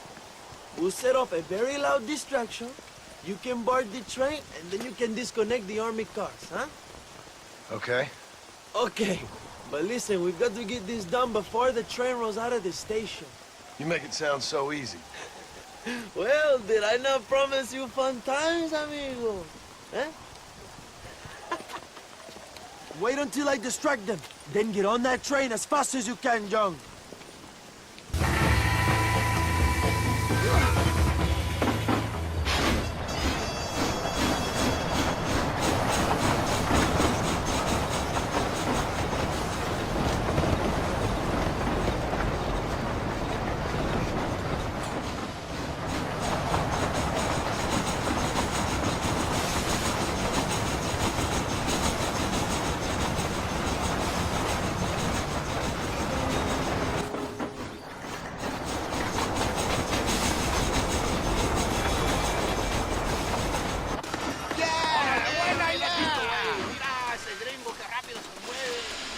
You move like a cat onto that train. Magnificent. Go ahead and blow the armored car and take whatever you need, my brother. Vámonos.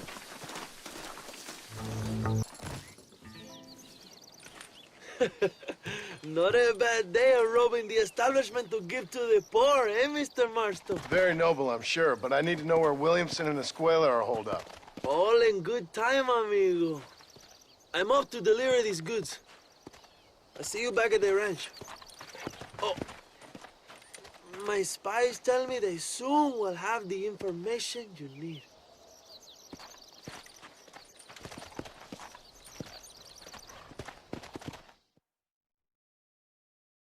Apúrese, amas.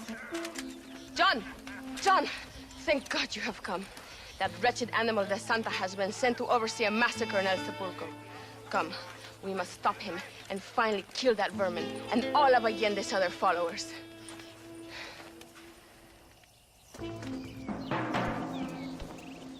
Tell your men not to open fire till I make a move. We don't want to give them a chance to escape. And leave DeSanta to me. I need him alive. We will wait for your lead, señor. En el nombre del gobierno provincial del coronel Allende y del Estado de este país, te condeno a muerte por traición. ¿Tienes algunas últimas palabras? No. Come on, quick!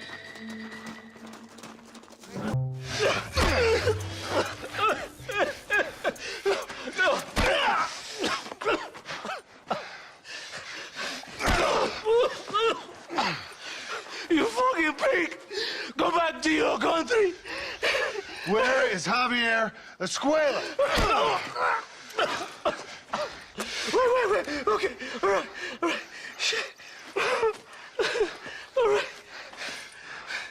Casa Madrugada is holed up there.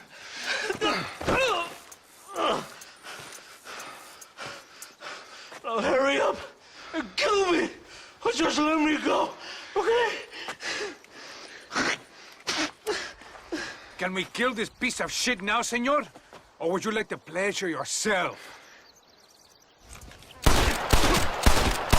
Now we're even, Captain. Sí! Viva Abraham Reyes! It is done. Come on. Now we find your friend. Hey, you, lady. Where's Javier Escuela? Javier Escuela. He hasn't been seen around here in months. You shut up this place for him, huh? I wouldn't spit on him if he was on fire. I don't blame you. But Captain DeSanta said he was here. And you believe him? You must be more stupid than you look. Go shoot up someplace else.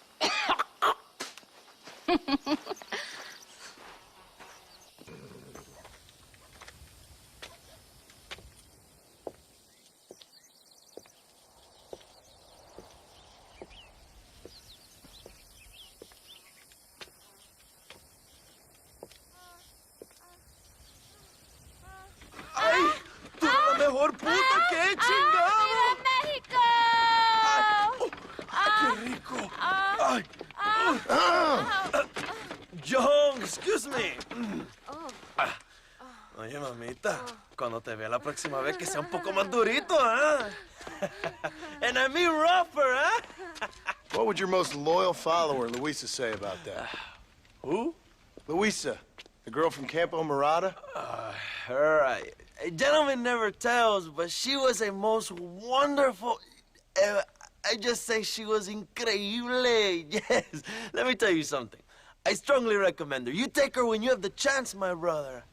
She thinks she's your wife. My wife? These peasant girls, they believe every word a fellow says. So naive. It's really quite charming. I love peasants. Don't you love peasants? I love them. They have such purity. Are you gonna marry her? Ha! Marry a peasant? My dear boy, don't be absurd. I'm going to be the next president of Mexico. My wife will meet ambassadors, kings, other great men. The very thought that I would marry some peasant girl with a tight gun and the hands of a farmer, well, I really don't think so. My mother, que Dios la cuide, would turn in her grave. Interesting. But come on, let's run. I've got an amazing present for you, my brother, huh? Yes? The man you seek. Together, we will bring them to justice. Let's go.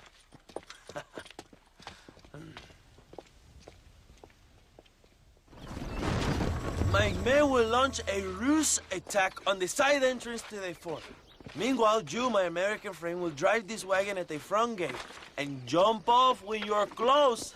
It's been packed with 5 crates of TNT. That sounds crazy. How long's the fuse? Yes, like I say, fun times. It's plenty long enough, I think. I see you in there, amigo.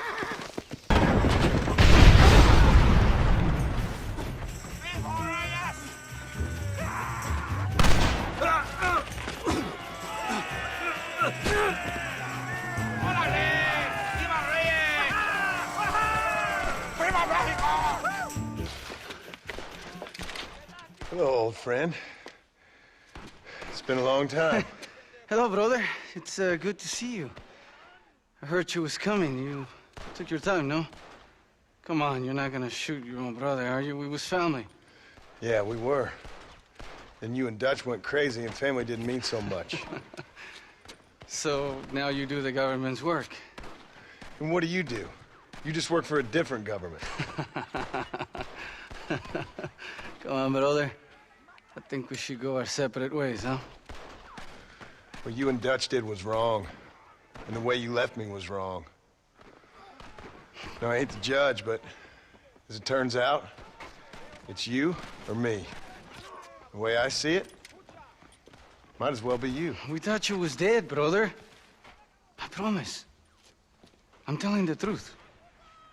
Besides, I can give you Bill. In Dutch. Dutch is in Colombia. I can take you straight to him. You left me to die? Whoa. To save your own skin, and now you expect me to care about you? You got it all wrong, brother. I've always loved you. Even now.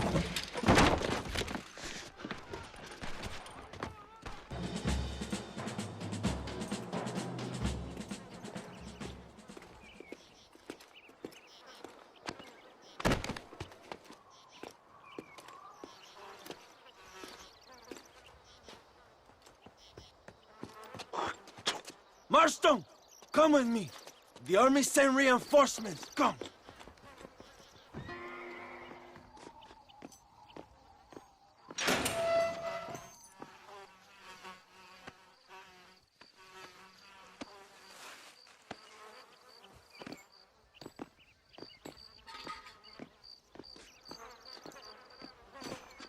Two old friends reunited.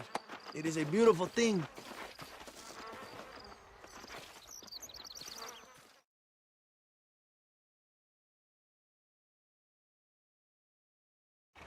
Mr. Marston, fancy seeing you down here. Well, it is a pleasant surprise, I must say. He's not looking very healthy. We told you to keep them alive. You should be glad to have him at all. Just remember your obligations to the government, Mr. Marston. We need you to find Williamson, then head to Blackwater as quick as you can. We have reason to believe that Dutch Vanderland is in the area. Your wife sends her regards.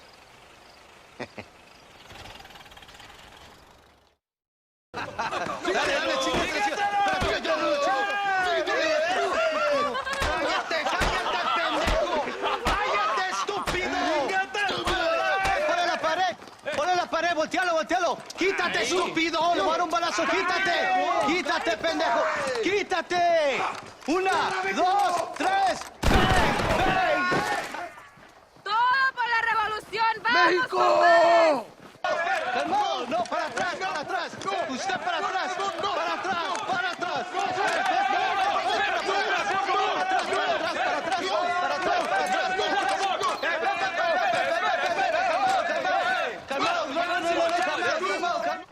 ¡Rebeldes!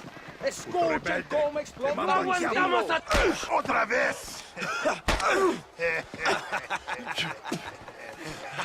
Welcome to Mexico. My brothers and I are just discussing the future of our country. Okay, let this man go. And who are you, gringo? I'm no one. But unless you want this town to tear you and your boys to shreds, I suggest you let him go. And you think you could tell me what to do, friend? Oh, you should listen to him, friend. Look at that. You want to risk it? The American is a drunk. If I were you, I would pull that trigger. Put the gun down, Americano. Ya, mátalo. ¡Dejen mi hombre! ¡Mierda! ¡Ay, Dios mío! ¡Puta Santa María! So you want to settle this now, friend? Or you want me to shoot you in the head right now for that poor girl? Okay, but we fight like men, not like dogs.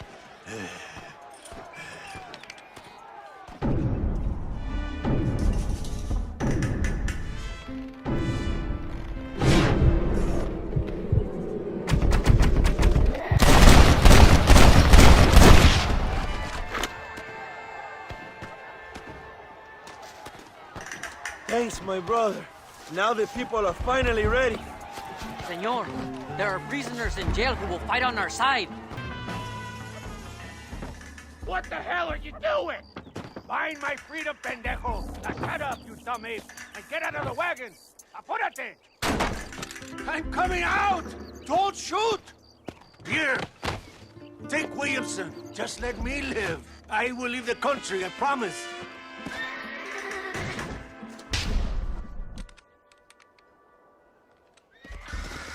Allende is dead! Mexico is mine!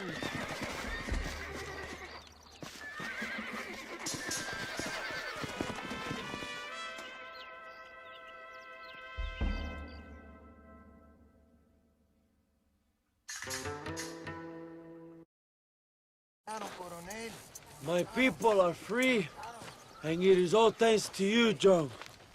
And to the people who laid down their lives. People like Luisa. Oh, yes. She was very brave, and she will be missed. Who was she again? Your peasant girl wife-to-be? Oh, yes, of course. She will have a day named after her. Laura's Day. Luisa. What? Oh, yes, I knew Laura as well. Magnificent girl. Like riding a pompous bull it was, amigo. You never saw anything like it. Anyway, enough about sport. Let's get back to politics. I trust you will join us in riding on the Capitol. I'd love to, but with Williamson dead, my jailers need me back in Blackwater. ¿Qué hacen? Levántense. Well, I must say, I'll miss you, John Marston. I doubt you'll even remember me, Abraham, but it's been an experience. Good luck with the revolution. If you win power, remember why you wanted it. Well, travel safely, amigo. Vámonos.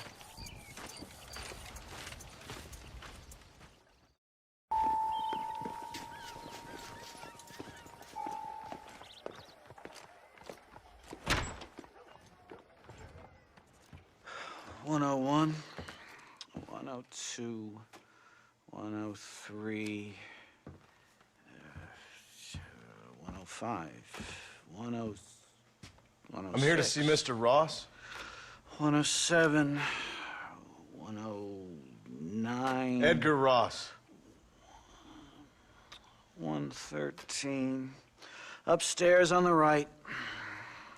114. 115, 116, 117.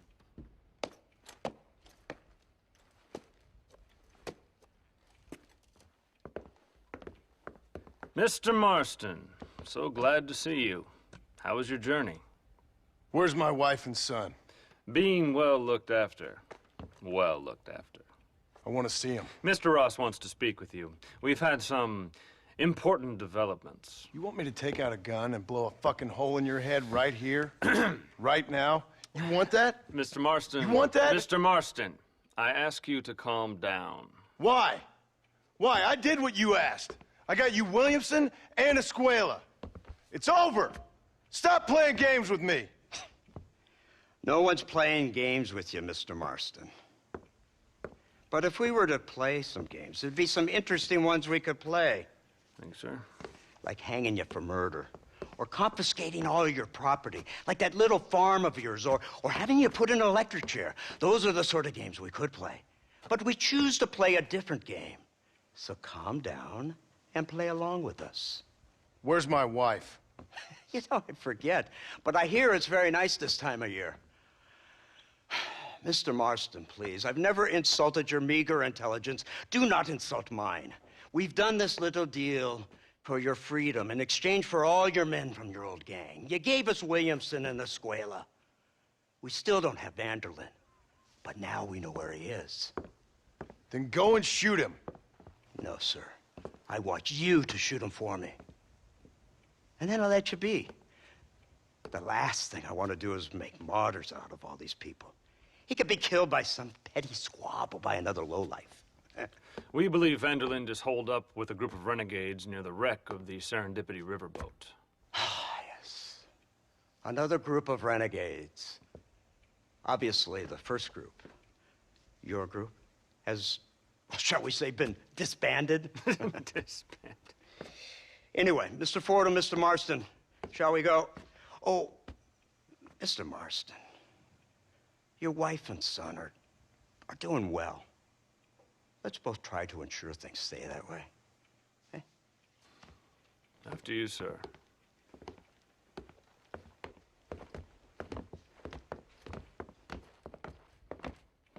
Oh, Mr. Marston, one more thing. This is for you. You're too kind. See, I have nothing but your best interest at heart. Let's hope it doesn't go off by mistake. 343. I have a patent for that, sir. This is an outrage. Oh, Mr. Marston. You're alive. Hello, Wes Dickens. Thought you were headed to Peking. So did I. So did I. A long story. But now it seems I'm being put under arrest and charged with narcotic possession or some other such nonsense. Ross, have him release this man. Why? Because he's a harmless old fraud, the kind of man that built this country. And because he helped me get Williamson. Did you hear that, officer? The man's a hero. Let him go. Come on, Marston. Moral degeneracy waits for no man. Let's hurry along. 344. 345. 347. 348. 3...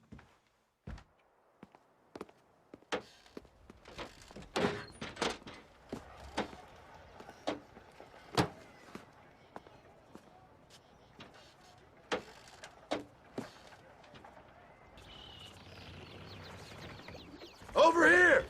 I found him! Good God, that's our informant! Gnosis, what the hell's going on here? It's a trap! Shit, Marston! You'll have to carry this man! I don't think he can walk! Devil! Marston, lift this fellow into the back seat. Put him in the car so we can get out of here. Let's go, there might be more of them.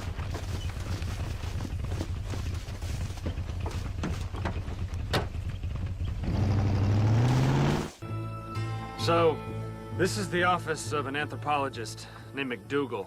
He was thrown out of Yale for degeneracy. We should tell you something. Indeed. But he's been helping us deal with the natives in this area. They see him and they presume we're all idiot academics. Huh? Give me a hand here, Marston. Ah, Mr. Ross. Mr. Fordham? Good day. Good day. What on earth's going on here? Kid got shot in the leg. Beat up pretty good. We'll send a doctor. Now, McDougal, we need information from this fellow about Dutch Vanderland. Can you see what you can find out for us? Do my best, sir. Make sure you do. Professor McDougal has been a good friend of the U.S. government, Mr. Marston, just like you. Why don't you see if you can help him in his study of the native problem in this county? That's a good fellow.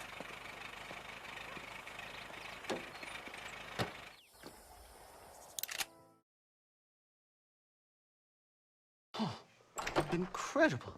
Simply incredible. Hello, Professor. Hello, sir.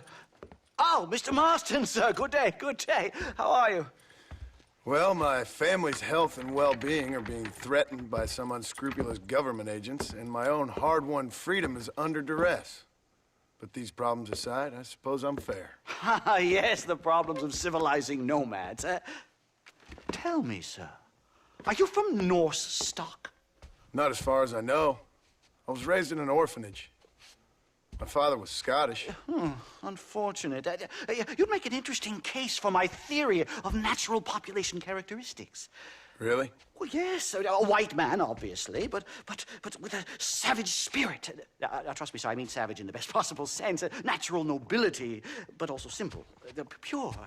I've been looking at some blood samples through my microscope, and you know what? No. Well, of course you don't. It's a remarkable breakthrough. I've been looking at the blood of both natives and white men of corresponding height, weight, and age, and you know what? Again, no. They're exactly the same. It's remarkable. It completely refutes my last book. But I'll tell you what, sir. This sabbatical in the field may have been somewhat forced upon me by circumstance, but my scholarship has benefited enormously. Would you like to partake of a syringe of cocaine? I've quite enough for two. Not right this minute, no. Oh, it's a remarkable drug. It entirely restores the ego. It takes one back to a primal state. It helps my thinking enormously. Nastas, come on. Come in, sir. Would you like to take off your slippers? Or skin a rabbit? I know we cannot see the stars, but still my heart is pure, and we meet as equals. These savages must be spoken to simply in metaphors. No, sir. I grew up on a reservation and attended school. Oh, lovely. But I can show you what you want to see. I know where the group of bandits you seek are hiding. Both of you. Vanderlyn has attracted a following of young men on the reservation. They are turning to bad things. The savage heart cannot be conventionally civilized. I was right all along. Where's Dutch Vanderlyn based? In the hills, in Cochene. Let's go. I know a way there that is not guarded. Marvelous. It's simply marvelous.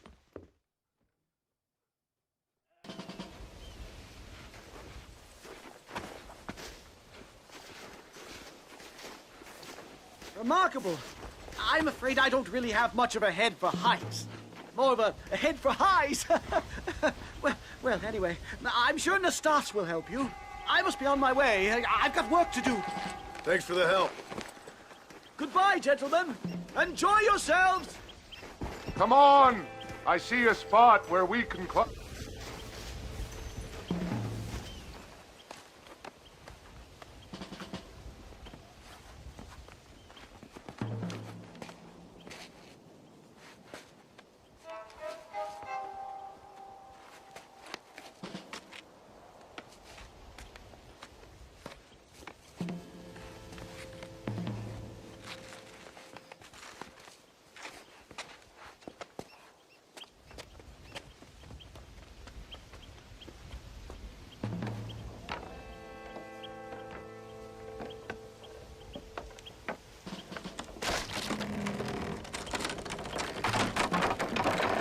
Damn!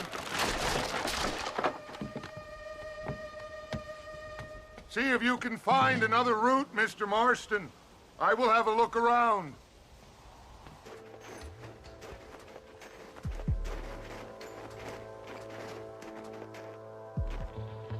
This way.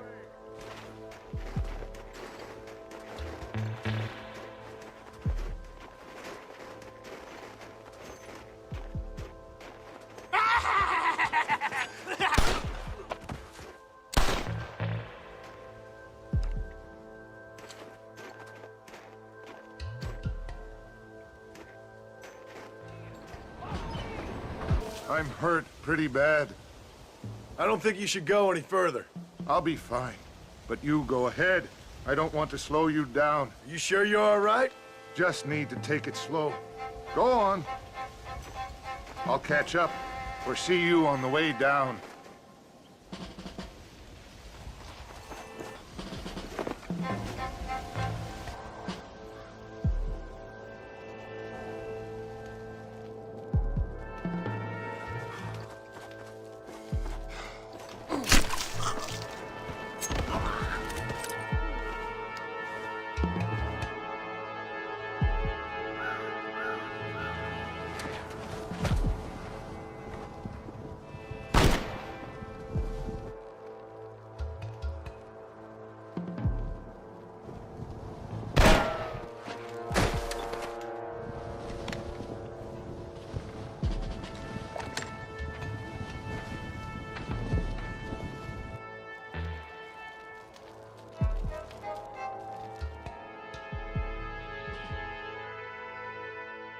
Mr. Marston?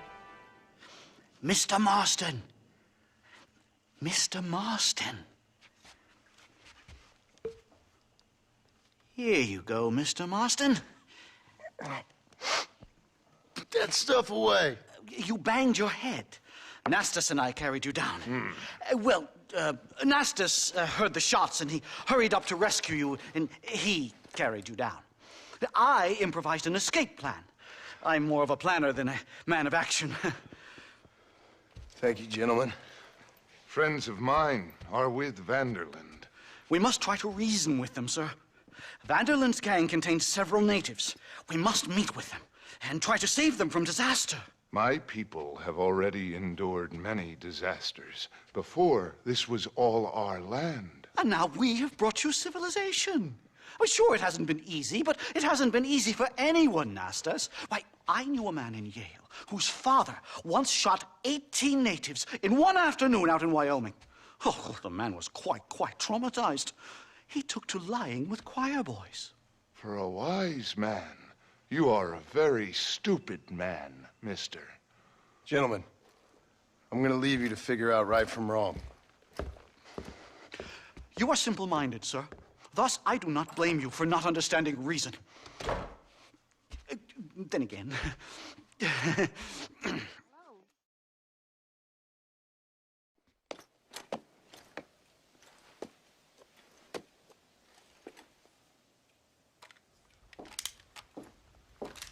What do you want, Marston? My family. I've done what you asked. No, you haven't. This is the land of opportunity, and I gave you the opportunity to save your family, and you failed. How could I possibly reward you? Marston, you're a public menace. We should have had you killed. I wish you had. But since you didn't, where's my family? Oh, spare me the noble savage fall on the sword tripe, will you, old boy? It's nauseating. You don't wish to be dead. You're an insignificant creature desperately clinging on to life like the rest of the scum in this town. Yeah, I know, it's tough. You like Dutch. He's a charming fellow. He makes sense. He's like one of those nature writers from back east. Only he takes things a tiny little step too far. Rather than just loving the flowers and the animals and the harmony between man and beast, he shoots people in the head for money and disagreeing with them. He's a goddamn killer. Now, I'm not a great intellect, but the metaphysical leap from admiring the flower to shooting a man in the head because he doesn't like the flower is a leap too far. So, I know it's easy. You see, me and Archer, we're the bad guys. We enforce the rules. Now, while the rules may not be perfect, they're really not so bad. Exactly. What's the alternative? Yeah. See, I'll tell you what the alternative is. It's not complicated. It's about one man and his gun versus another man. Sure, civilization may be dull, but the alternative, Mr. Marston, is hell. And the way you enforce this civilization, this freedom for men to like or not like flowers, or whatever in God's name you were just talking about, is to kidnap a man's wife and son? Well, I know there's contradictions. I'm not going to lie to you. Yeah, as I said, I'm not a great intellect. Now, after the debacle with the army and the bank, we have to put Mr. Vanderlyn to rest ourselves. Will you help us? Do I have any choice? Now that you mention it, no. Then what was that pretty speech in aid of? I don't rightly know, but it sure felt good saying it. Shall we, Mr. Marston? Let's go.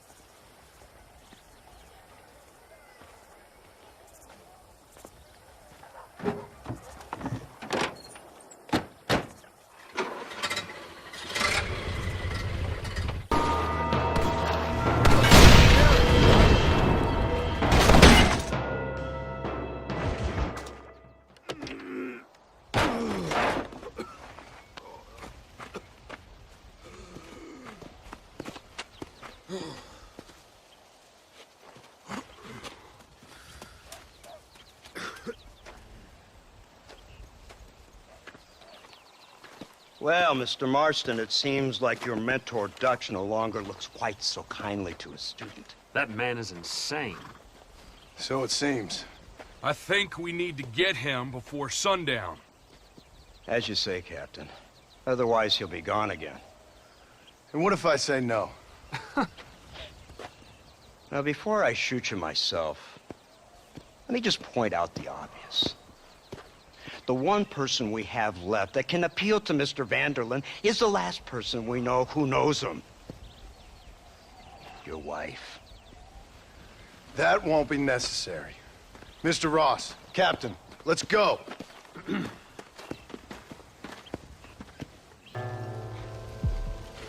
You, blow that gate open.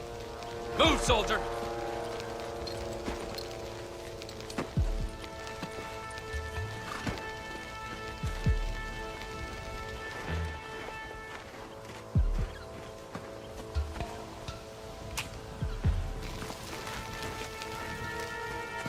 Go! Get down!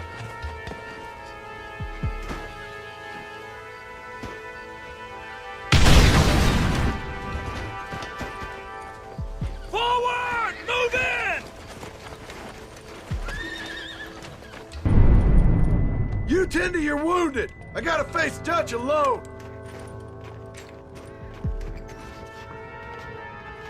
Looks like it's me and you, John. You should have stayed at home.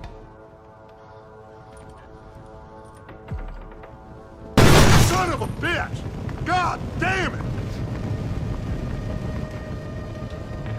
You'll never take me alive, John. It's over, John. I ain't leaving here without you.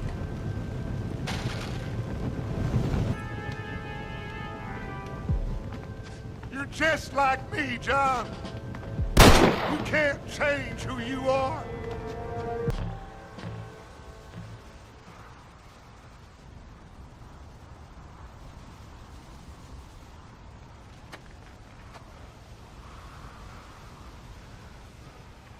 Hello again, John. Hello, Dutch. We gotta stop meeting like this. Sure. I got a plan, John. You always got a plan, Dutch. This is a good one. I don't doubt it. We can't always fight nature, John. We can't fight change. Can't fight gravity. We can't fight nothing. My whole life, all I ever did was fight. Then give up, Dutch. But I can't give up, neither. I can't fight my own nature. That's a paradox, John. You see? Then I have to shoot you. When I'm gone, they'll just find another monster. They have to.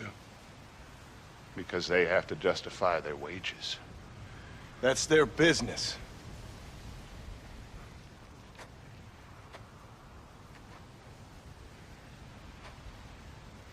Our time has passed, John.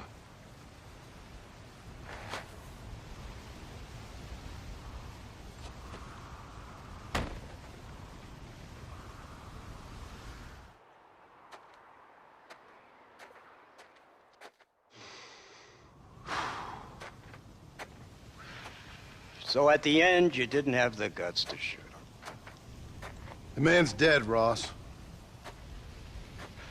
Sure. Can I see your gun?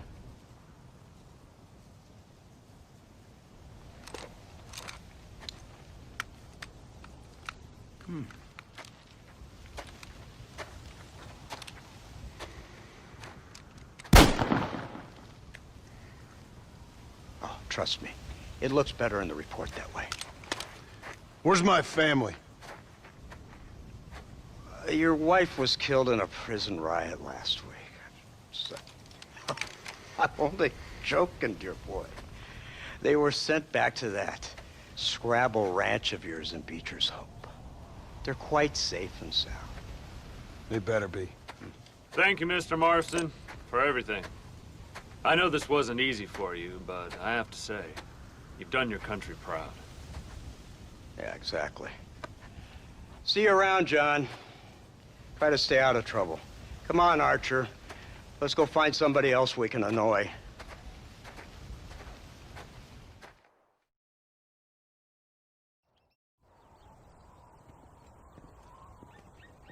Abigail!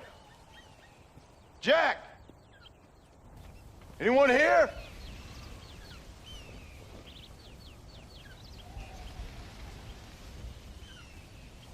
Anyone home?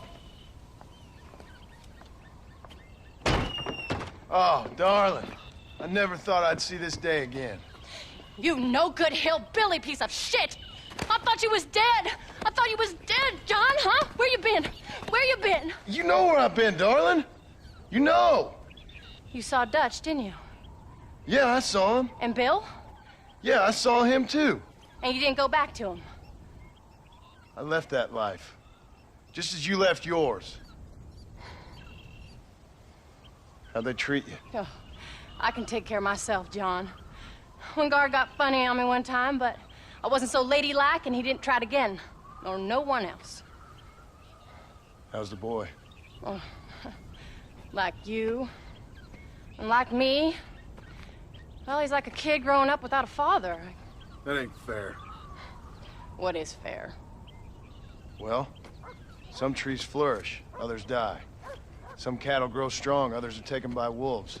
Some men are born rich enough and dumb enough to enjoy their lives. Ain't nothing fair, you know that. We tried to change. I mean, ain't that what you're supposed to do? We did change. And it's over now.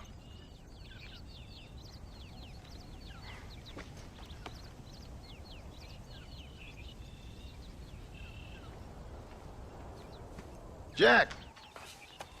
Jack, come here, boy. Hello, sir. Come here. How you been? God, Coyotes ate all the chickens and poachers took the cattle. I tried, Father. I tried. I know you did, son. I know. And don't you go blaming me, boy. Don't you go blaming me. I ain't blaming no one, old man, but since you're still alive, there's 4 mouths to feed. And no cattle. That's a nice way to greet somebody. Why don't I get the warm and tender embrace? Consider the fact I ain't put a bullet in your embrace, old man. You were supposed to look after the place. I did. Well, I did my best. Thing is, there was too many of them. I thought you was dead.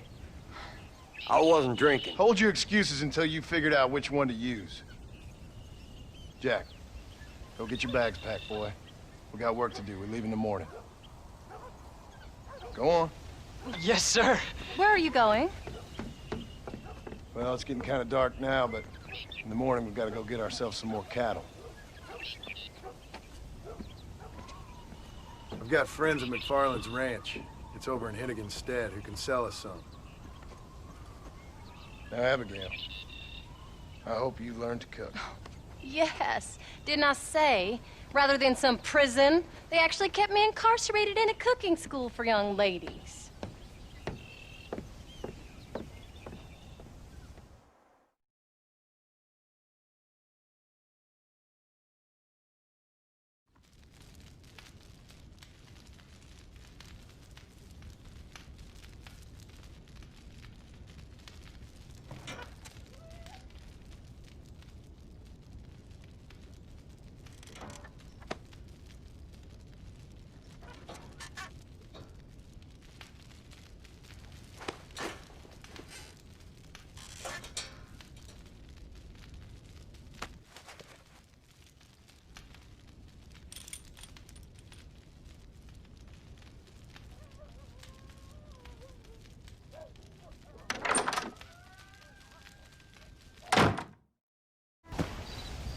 John Marston. Now, there's a face I thought I'd never see again. Some of our public servants in Blackwater sent you back on another homicidal errand to protect and save us from Lord only knows what. Thankfully not, sir. I was hoping you might still be able to sell me some cattle. My boy, it would be a pleasure. Bonnie's out in the crowd now. She'll be more than happy to help you.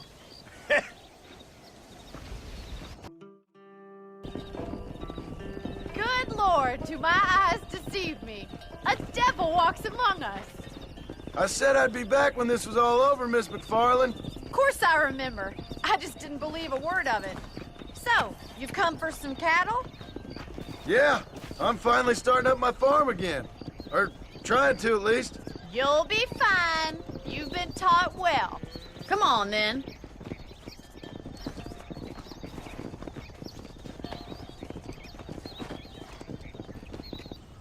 Did a good job, son. Nice shooting. Thanks, Pa. Make a rancher of you yet.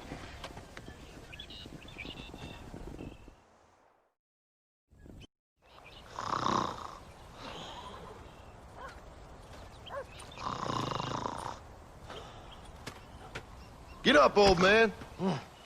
I am up. Get up! Oh. Oh. There, I'm up. Well, thank the good Lord you're back. Nothing worse for an old man than sleeping in the warm afternoon sun. You want a long sleep, Uncle? That can be arranged.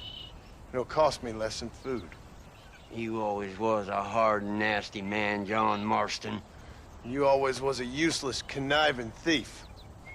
And where's them cattle? Did you take them to pasture? It's coming around to that. When exactly? It's easy to pick on the elderly. It's easy, but it ain't dignified. Come on, old man. Do this together.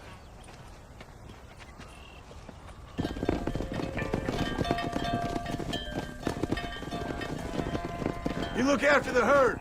I'll ride back. No thanks. You got your pound of flesh from me today. Yeah. Ain't this a beautiful spot? Sure. What are you doing here? My accounts. I'm an accountant. Is that so? In a way. What's your name? You know, it's the darndest thing. I can't remember. Tell me your damn name and where you know me from. Well, I know you're from Mexico. I know you're from back out west. Hell, I know you from all over. Tell me your name or I won't be responsible for my actions. Oh, but you will. You will be responsible. This is a fine spot. See you around, cowboy. Damn you! Yes, many have.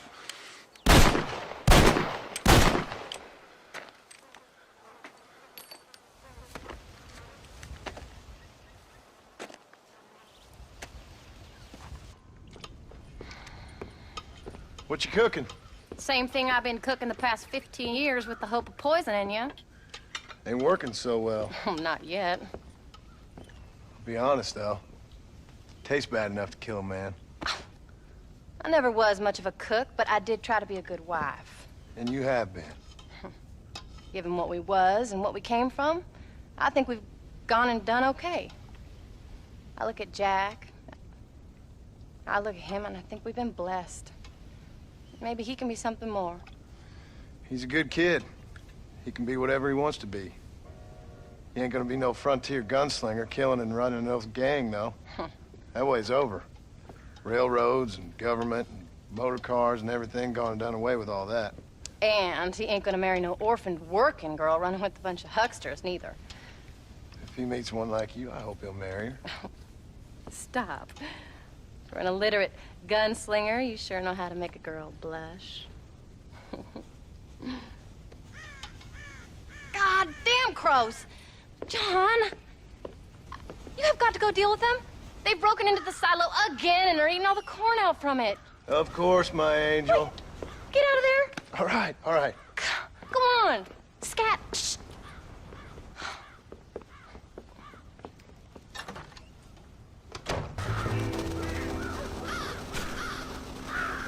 Fine.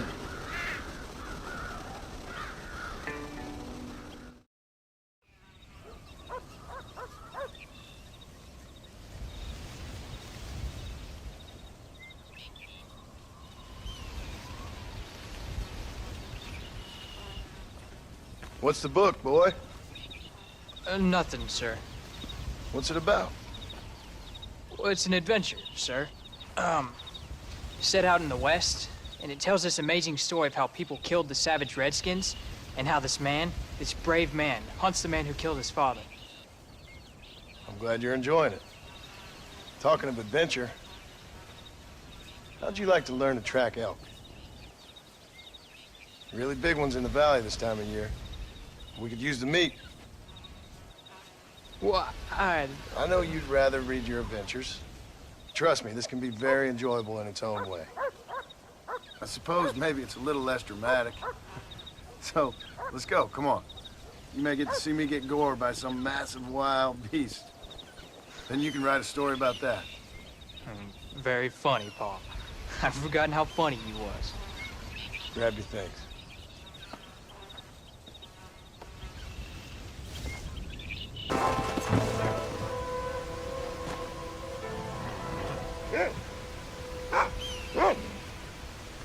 Slow up.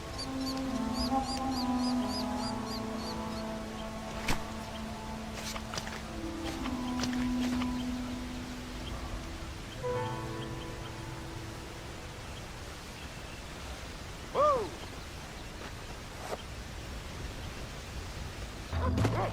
Oh, Paul, that was so much fun. I can't rightly believe it. Just like in the books. We'll do it again soon. Now get to your chores.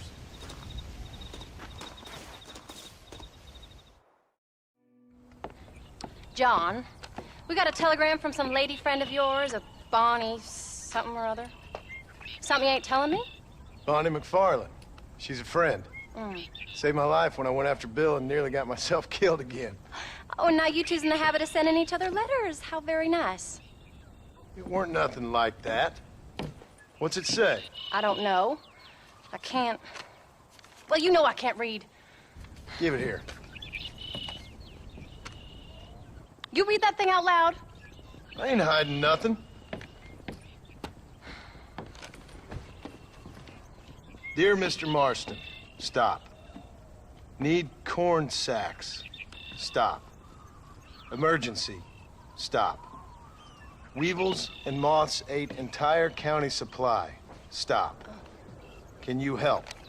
Not exactly the most romantic request, now is it? I guess not. She saved your life, you say? Yes, ma'am. Well, then you're gonna have to help her and her family out. We've got a plentiful supply of corn sacks over near the silo. About the one thing Uncle didn't manage to have stolen while we was gone. Okay. Hurry back, John. And John, what's she like? You know. A little bit like you, I guess. She's a woman in a man's world.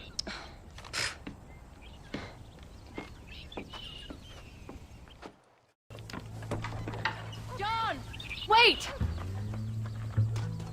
I changed my mind. I'm coming with you.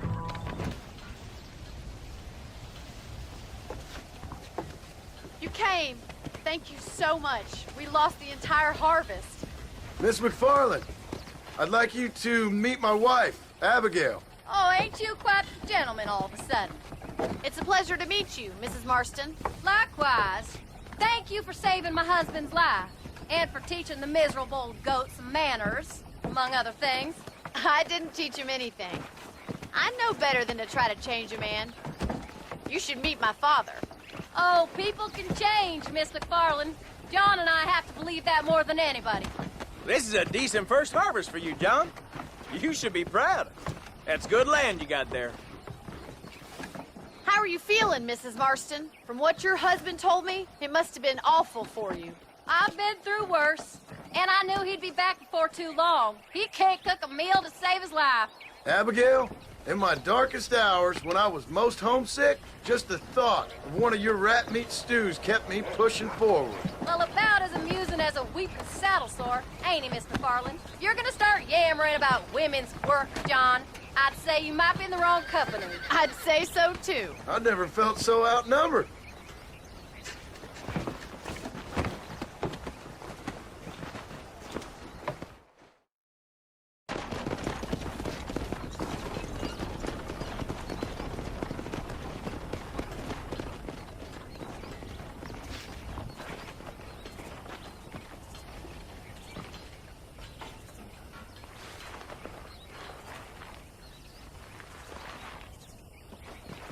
Ma'am?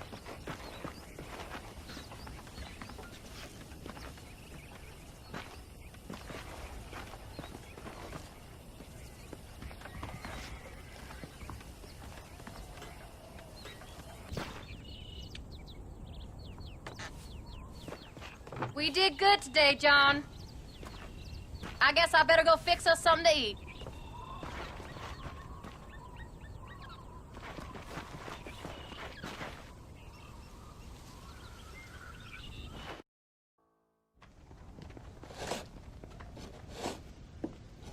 Hey, Jack. Hey, Paul. Need a hand with that? No, sir, I got it. Looks like you have. You know, you're real good with them tools. Thank you, Paul. You'll make this land real nice one day. Me and your mother will do our part. By the time your turn comes, hell, this could be the nicest farm in the county. Maybe, Paul.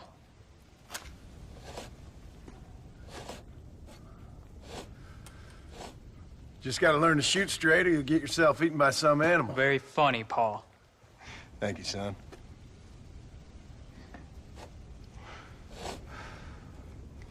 Soon it'll be quail season. We should have some fun then. Is there anything you don't like shooting, Paul?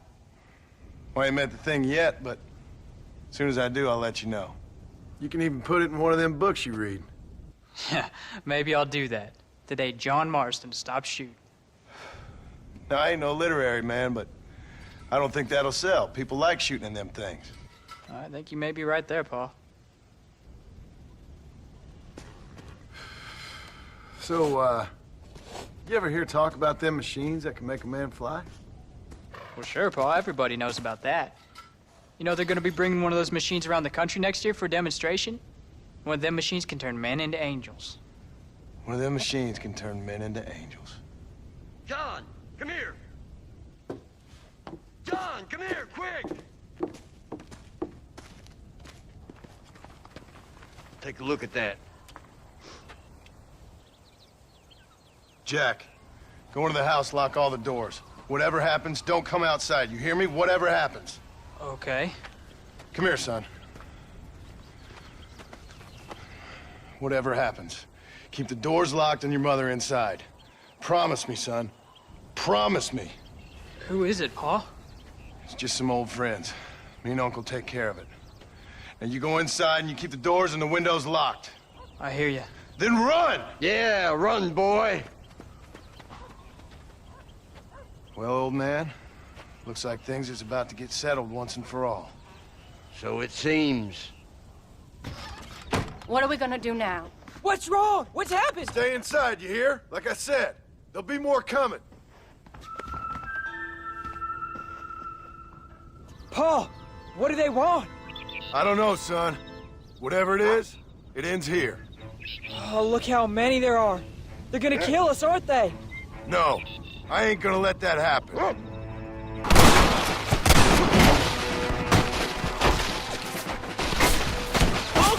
are you all right? Damn it! I'm hit! Hang in there, Uncle! I'm gonna get you out of here safe! Ain't time, John. I ain't gonna make it off this porch anyhow. You take Jack and Abbott. Take them and... Don't worry about me. Just get them out of here. No! Uncle, please! Oh my God! They killed him! Come on, son! Ain't nothing we can do for him now!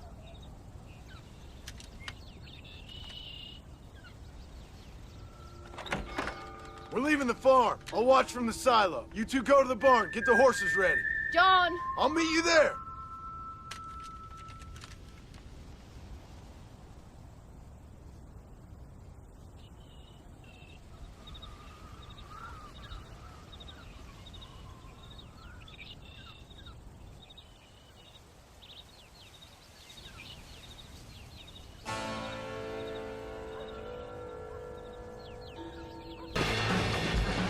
Hey, come on. Now listen, Jack, darling, get on this horse. Get out of here. Go find a place to hide. You're coming with us, Pa. I'll catch up. You keep riding and don't look back. And don't be worrying about me, you hear? Now get going. You stay out of trouble, John. Ain't no trouble, Abigail. Ain't no trouble. I love you. I love you. Now go! Get!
coyotes wail and the wind blows free.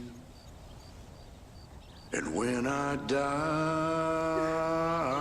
don't bury me 'neath the western sky on the lone prairie.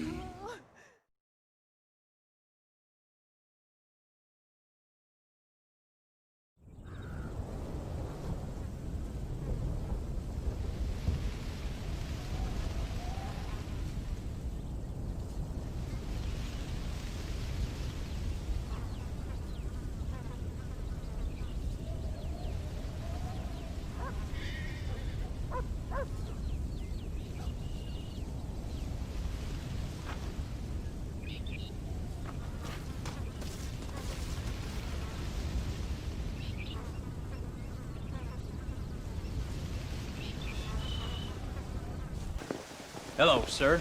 You work with the government? You one of them agents? Sure, son. Why you ask? Did you work with a man named Edgar Ross? I have something for him. Edgar Ross? No, but well knew of him. A fine man if he wanted results. Won himself a chest full of medals. I think he went and retired about a year ago. Last I heard, him and his wife moved out to a cabin on Lake Don Julio. Lucky guy, getting to take it easy. He's fighting crime in this dump, that's for sure. Well, thank you for the information, mister.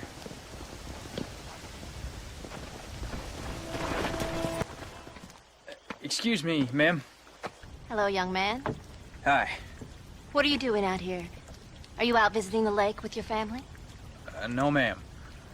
I was looking to deliver a letter to Edgar Ross. That husband of mine. That bureau just won't get its talons out of him, even though he's retired. Edgar gave them some of the best years of his life. They ought to let him retire in peace. They'll not rest till they've killed him with worry, and he's such a sensitive man. I'm sorry, I shouldn't get so angry. I don't suppose any of this is your fault. There's no need to worry about him nowadays. Well, where is he? He and his brother Philip went hunting on the south side of the San Luis River. Be careful crossing over.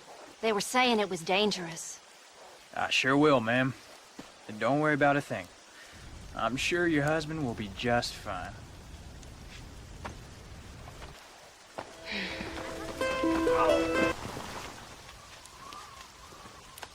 Hey there, mister. How's the hunting? Oh, pretty good, son. Got me a few rabbits, coyote, elk. Still looking for some trophies for the parlor. I've got a letter here for Edgar Ross. You know him? I heard he was down in these parts with his wife. Yes, I know him. He's my brother. Gone down river, duck hunt. Must be a pretty important letter to have come all this way. Oh, yes, sir. Real important. I'll be on my way home as soon as I deliver this message. You best be off then. Just don't get on his bad side. He's got a filthy temper. Excuse me.